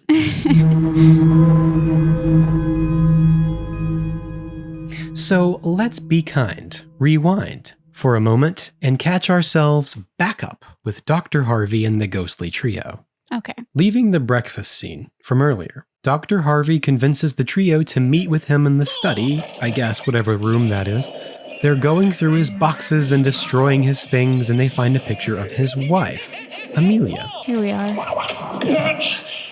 This one. They claim to know her as a ghost, and after he asks if they have any way of contacting her, Stretch sends Fatso to go find her. Fatso, you know where Amelia floats. Go. It's that easy, huh? A moment later, there are 3 knocks on these double doors, which are emitting an ethereal pale light and wisps of ghostly vapor. I think it's for you, Doc. Dr. Harvey opens the doors to find Fatso in drag with an updo and enormous jiggly jugs, and he kisses Dr. Harvey on the lips. A very Bugs Bunny thing to do. Very Bugs Bunny.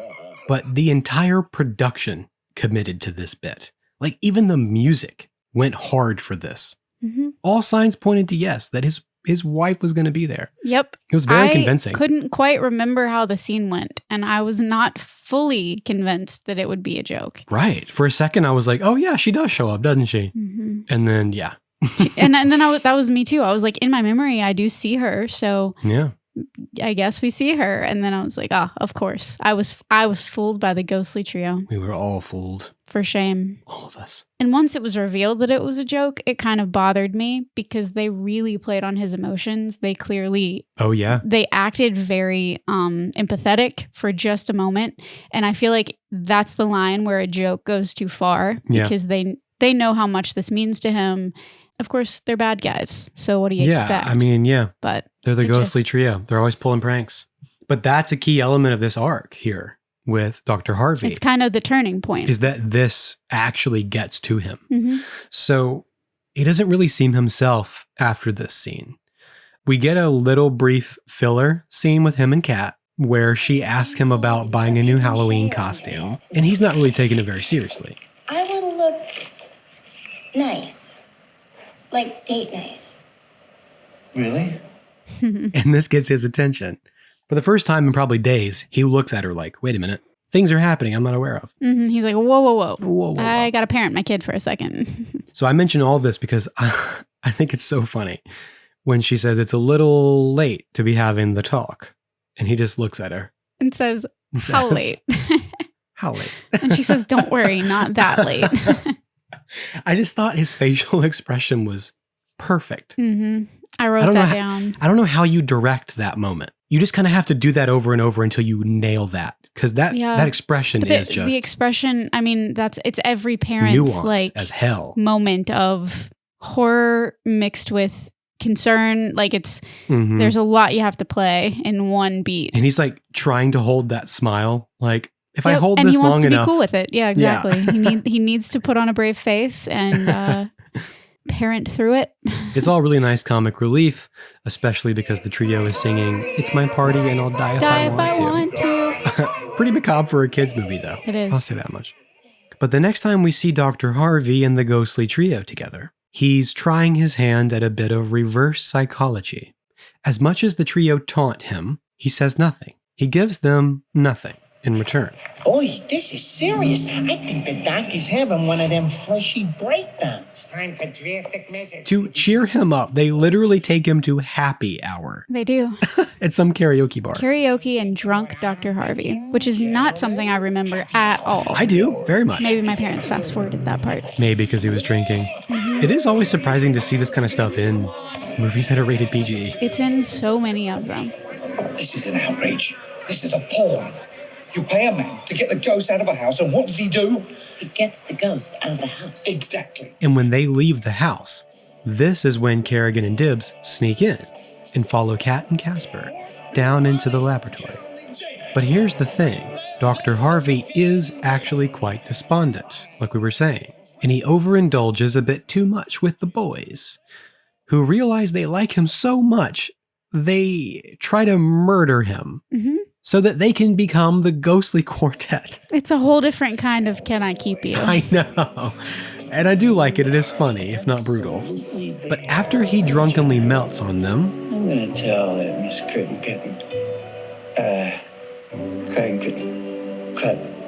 I'm going to tell that lady. It's like me saying her name. You aren't going anywhere. It's your house. You're haunting it. Possession is 9/10 of the law. They realize they can't kill him because he's their greatest asset at this point. An advocate. But Dr. Harvey, reaffirming his decision to booze it until they lose it, accidentally walks out into a construction zone and promptly falls down an open manhole to his death. Yeah, that's pretty dark. Pretty dark. And it kind of comes out of left field, too, because it's once you realize that he's safe, that he's no longer safe. Just when the tides turn, every time something goes wrong. Isn't that life, though? Ain't that just life? That's life. Ain't that the way it is? It's what the people say. And this is where all the storylines converge, officially. We're here. The students have all arrived for the Halloween dance. And they're getting things going upstairs while there's a whole bunch of shenanigans going on down in the laboratory, in the basement, with the Lazarus machine. Since Casper has now pointed out that there's a steel vault built into the wall of the cavern. What about that? That? Yeah, that's the vault. Inside of which contains a treasure of sorts. The villainous duo concoct the most dumb shit idea I've ever heard. If this red Kool-Aid stuff can turn a ghost back into a human, then all they have to do is die, turn into a ghost, ransack the vault, and then be turned back into a human using the Lazarus. Snap, crackle, pop you back alive and on your way to the Riviera.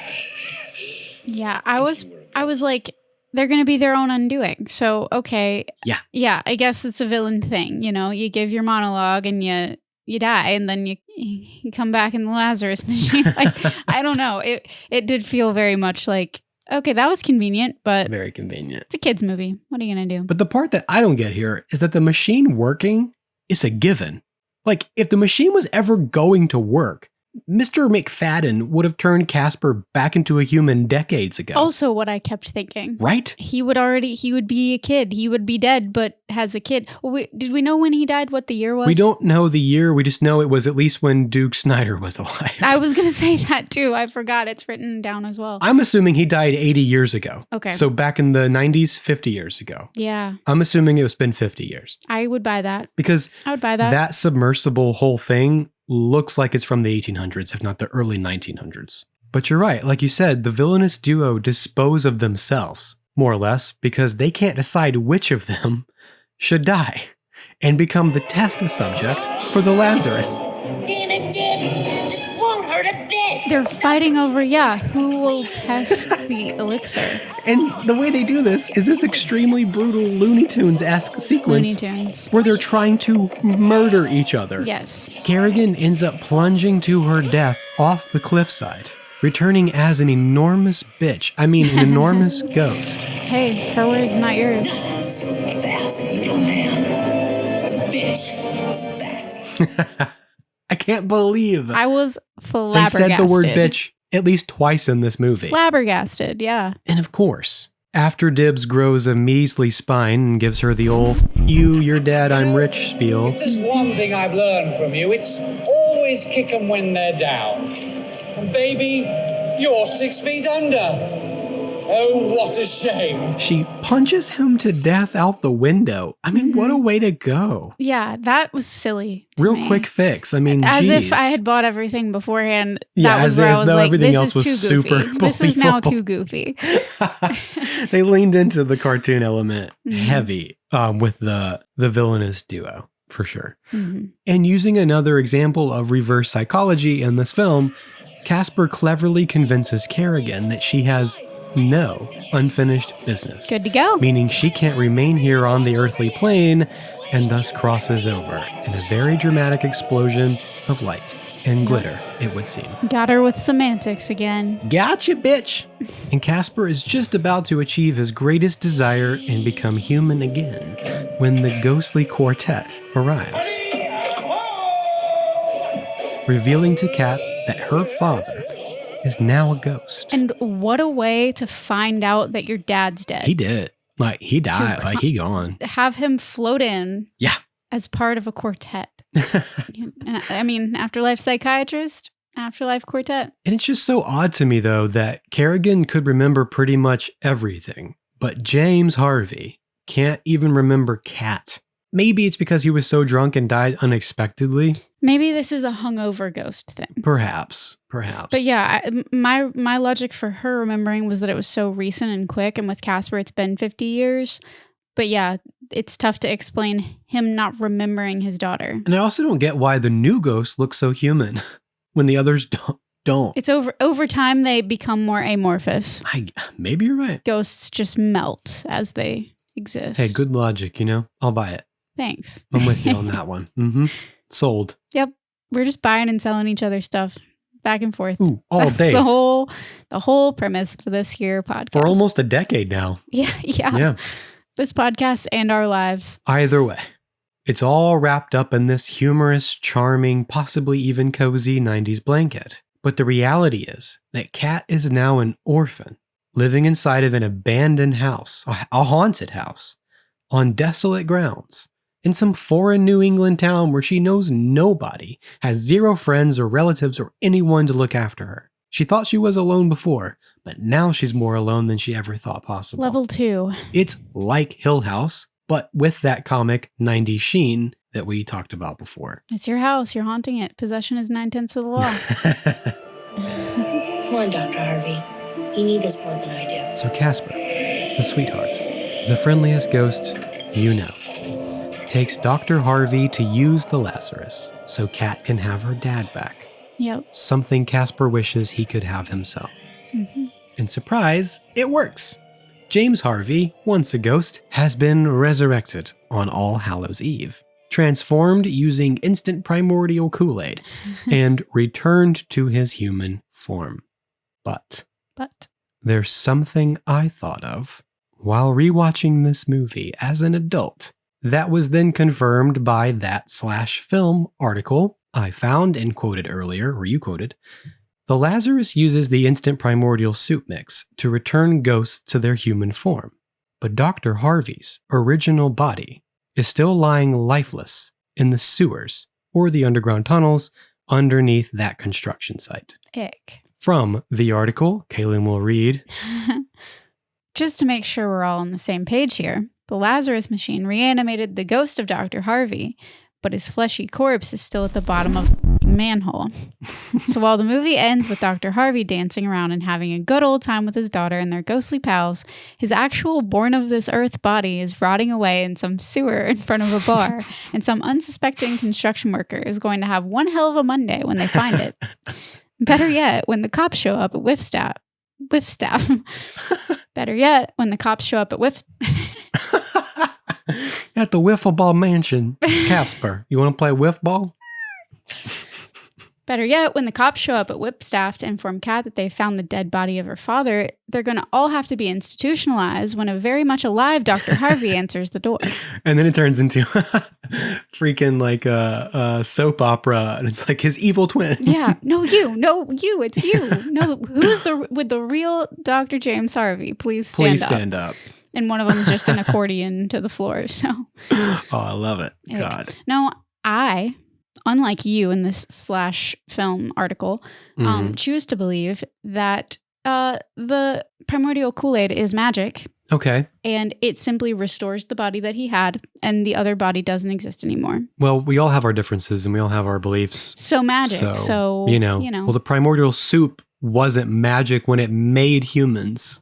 So maybe it was. Maybe that. I mean, science is magic. And magic. Okay. I mean, sure. Will you buy it? I was much more on board. You buy what I'm selling? With the other thing you said than this one. I tend to believe that it literally took the spirit, gave it flesh, and now he's starting over as a new. I get that. thing, I just don't like it.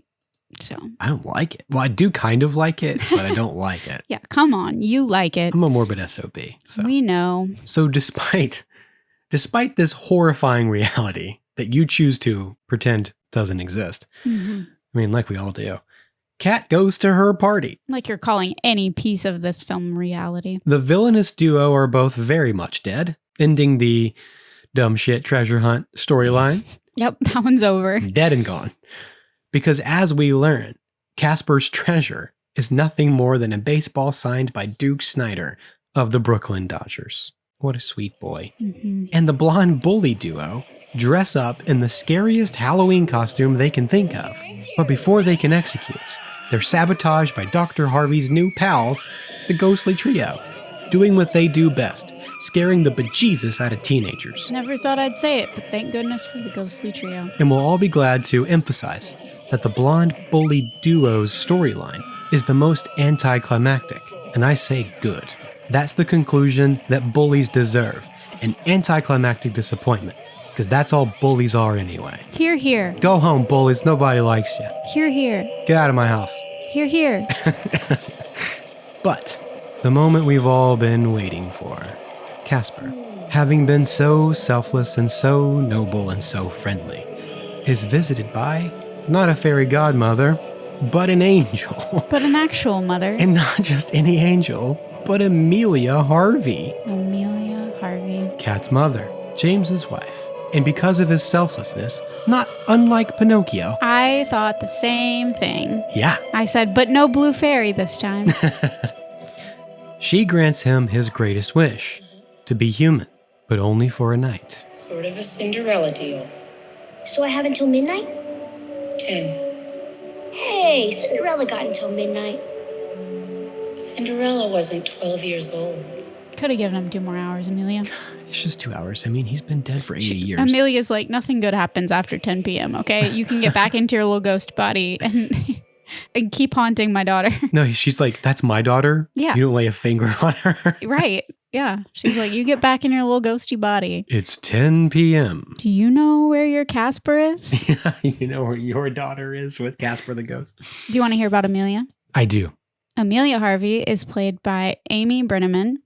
She starred in the 1996 movie Fear alongside Mark Wahlberg, Marky Mark, and Reese Witherspoon. That movie is absolutely terrifying to me. I need to watch it. I haven't seen it. Yeah, it's oh my God. It scares me so much. It's just too real, you know? Yeah, sure. Amy was uncredited as Miss Baudelaire in the 2004 A Series of Unfortunate Events.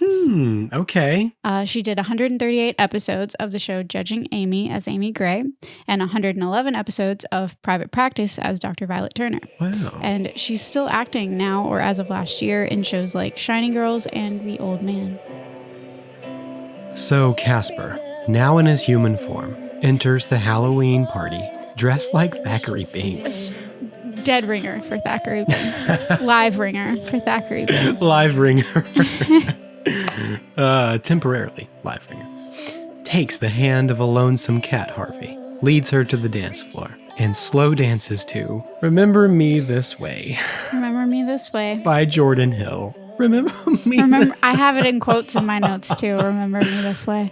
I was like, oh my God, of course.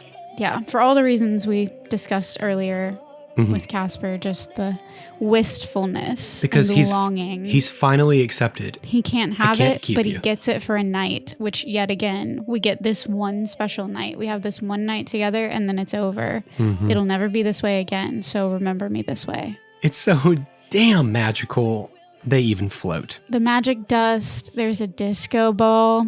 The song just echoes in my mind, echoes and echoes. And the way Casper looks at her. I know. A generation of girls and boys at this moment fell in love with Devon Sawa. And I said last time I knew he was famous, and you were like, I know. I'm in I for was going this. to correct it. Dude's famous for other things. He was famous for other things. I know him from other things. I was kind of making a joke because this was like the Devon Sawa moment. My first thought was Wild America. Okay, thank you. Second, Final Destination. Correct. Thank you very much. Well, you go ahead. How about if you have all these notes? Why don't you Those just are the tell us? only two that I have. Okay, well, lucky for you. Also, Casper. Also, Casper. I have his paragraph somewhere in here. Here it is. I don't have the notes, and neither do you.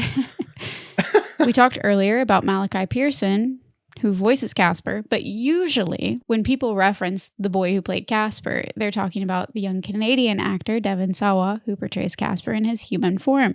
Right. Devon grew up in the theater, and he had a few roles before Casper, including several 1993 Nerf commercials. Oh my God, yes! He rejoined Christina Ricci very soon after Casper to play Scott in Now and Then. Okay. Honestly, they may have been filming concurrently, or Now and Then may have even filmed first. They both came out in 1995, so timelines are vague as far as I've read. But as Devon grew up, he chose edgier projects like Idle Hands, the role of Alex in Final Destination, and he was even in a couple of Eminem music videos.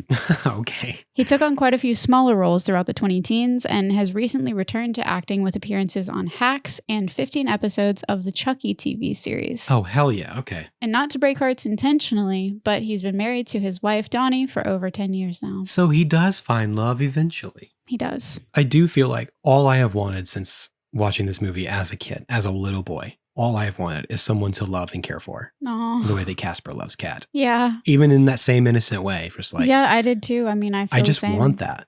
Yeah. I still do. It's a very primal need to it's being understood and being able to understand. And just looking at all the times I was so in love with someone when I was a kid. Mm-hmm. You don't really feel that the way you do when you're young. That passion, that it hurts where you think you're going to die if you can't have it. You don't experience that love in the same way that you do. It's a puppy love thing almost. Like, not to say that you can't be that in love with someone, but it's just... I'm sure it happens. You experience it differently as a kid.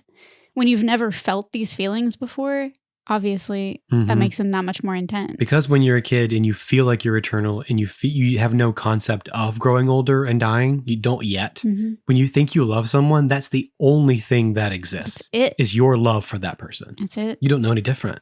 And I talk about it a lot. Like when a little kid says, "This is the worst day ever." It may be the worst day ever to them. It is the worst day ever. The relativity of all of it, like the more experiences you have in life, it's a little easier to cope with feelings that are intense, like love or any other feeling, honestly.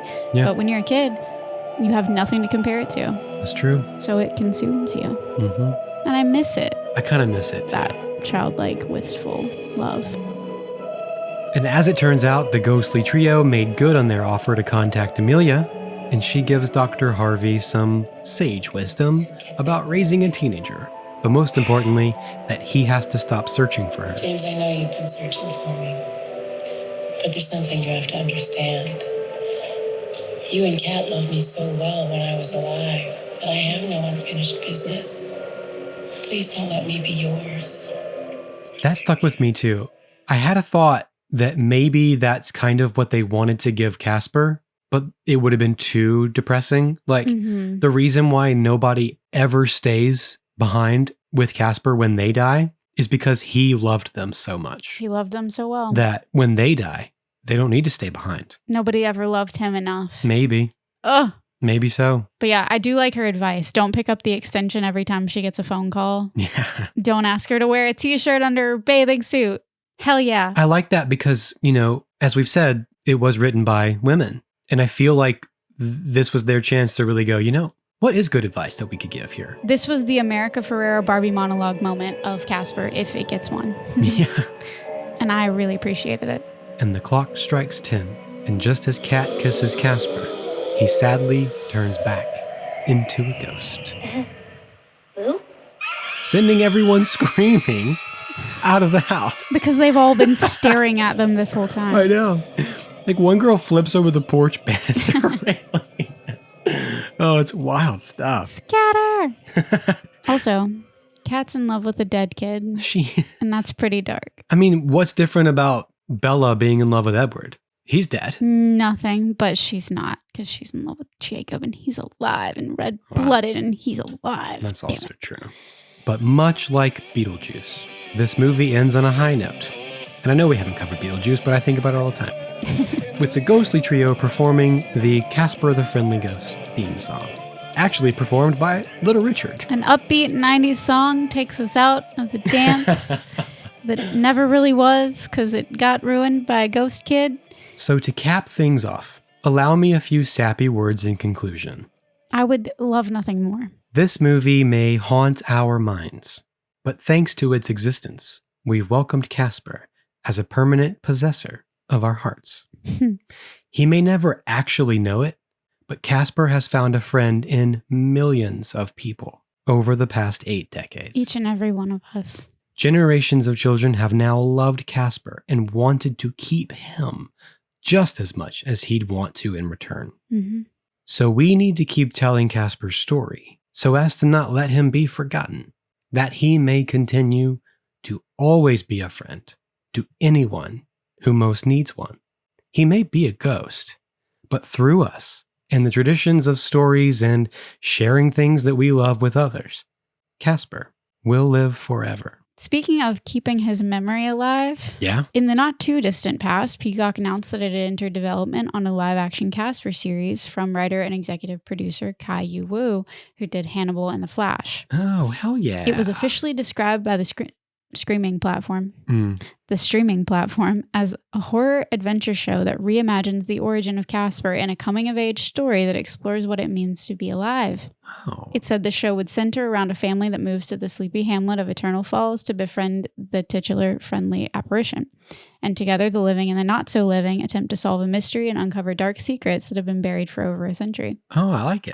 Both Brad Silberling and Steven Spielberg have kept a close eye on the project these last few years, and Spielberg actually signed off on Wu's pitch for the show. Wow. And before that, Brad Silberling had a Zoom conversation with her when she was an up-and-coming writer who was a big fan of the 1995 film. Yeah. When she spoke to Brad, she said, "I have to show you something," and showed him her Casper tattoo. And she said that movie was for her the beginning of wanting to tell stories. She said, "It was huge in my youth, and I just wanted to get to meet you and ask questions." Wow. And Brad said that her vision for Peacock retains the heart and tone of the film. That's awesome. And he was really pleased with her as choice for a showrunner. So if that comes to be, which I hope it does, I don't know the current status of it. This was not written that long ago. I would love to see something like that. When you first said that, I was like, man, I really want to see this. It would be very, very cool. We all need more Casper in our lives. We sure do. We got to keep telling a story. So I hope she gets to. I hope so too. And in that spooky spirit of remembrance, happy Halloween, everybody. Happy Halloween! We did it! And we have finished yet another October of Pretty Darkness. Man, what an October. I don't know how we did it. Me neither. We both made it. You guys, one day you will hear the full behind-the-scenes story, but we had all of the odds stacked against us this October. Yeah, well, we'll talk about it when we do our New Year's campfire chat, for sure. We're so glad to have been able to continue bringing you all the spookiness for October. Yeah. Because we've needed this show this month just as much as hopefully you guys do. Dude, tell me about it. Yeah, we love the show. We love doing it. It gives us meaning and purpose even when we feel like we have none. Mm-hmm. So we do it even at our own expense. We do. A lot of the time. Mm-hmm. And speaking of that, we haven't decided yet. We might maybe, possibly take off November as a break. There's a conversation we've had about preserving our mental health and also my physical health currently. Yeah, Kayla needs to rest and take care of some shit, So there's a possibility, but again, because we love the show and you guys so much, we may push through. We'll just see. We may just do it anyway. But obviously, That's Pretty Dark is here to stay. It's just... Oh, we're going to keep We doing haven't it. taken a break in 2 years. That's the thing. If you don't get an episode from us when you think you're supposed to, we're just taking a break. Yeah. We're going to come back and we're going to continue. Yeah. But if you want to be fully updated, you can follow our social media because we will for sure be posting on there about what we're doing. 100%. At That's Pretty Dark Podcast on Instagram, at That's Pretty Dark on TikTok. That's right. And it's just us trying to do what's best for us and for you in the long run. So we're going to do patrons? Yeah, speaking we of have a doing few. doing the best for you, Christian has been enjoying his new ghost story series on our Patreon, and you guys have been loving it, so it's very exciting. It's been so fun. So thank you so much to our newest patrons, Diane S., Danny L., Kara V., and Brooke R. Thank you all so much. Yeah, thank you guys. I feel like I'm always super campy about the patrons because I don't know how to say thank you. I don't know how to I feel like Sincerity is scary. It's like giving us money is like one of the greatest compliments you could. Yeah, it's huge. It's huge. But we're also weird about we're bad about compliments. Asking for money. It's also weird, right? It feels weird, but if you choose to, contribute to us in that way and contribute financially to something that you enjoy and appreciate, we do that all the time with creators that we love and appreciate. So we honestly do. It means a lot to us, and we really, it's not taken for granted. Anybody that takes the time to sign up and contribute, it really, really makes all the difference to us and helps us. This is true. Pushes us forward, especially with Christian doing this new series on Patreon. It really motivates us to, keep putting out new content there and in general, for all of you and for ourselves. Absolutely. Thanks for listening. Thank you for being part of this with us. We love doing a big October.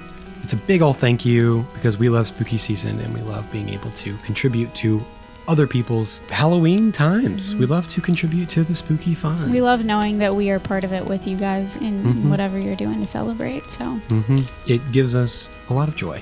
So thank you. And the spookiness doesn't end around here. So if you want the forever spooky season, you've come to the right place. Halloween's just the beginning of spooky season. This may be, I always say this, autumn is the season of the witch. Winter is the season of the ghost. I'm still fleshing out the rest of it, but I like it. I think summer is the season of the scarecrow. I'll buy it. I don't know what spring is, but I'm going to figure it out. Well, guys, go enjoy your Halloweens, your All Hallowtide, your Hallowmas, your All Hallows Eve. And we'll be enjoying it. Have fun. Right along with you. Please know that. Enjoy your parties. Go party like it's 1995. And your house is haunted. Bye, guys. Bye, y'all. Thanks for listening to That's Pretty Dark, written and produced by Christian Baxter Mott and Kaylin Andrews. Our music is composed by Jonathan Simmons, and our art is provided by Paige Garland at Power Girl Illustration. Join the collective nostalgia and follow us on Facebook and Instagram at That's Pretty Dark Podcast. Share your experiences and let us know what shows, films, or villains still haunt you from childhood at that'sprettyddarkpodcast@gmail.com. Remember, you're never really alone. So until next time, sweet dreams, everyone.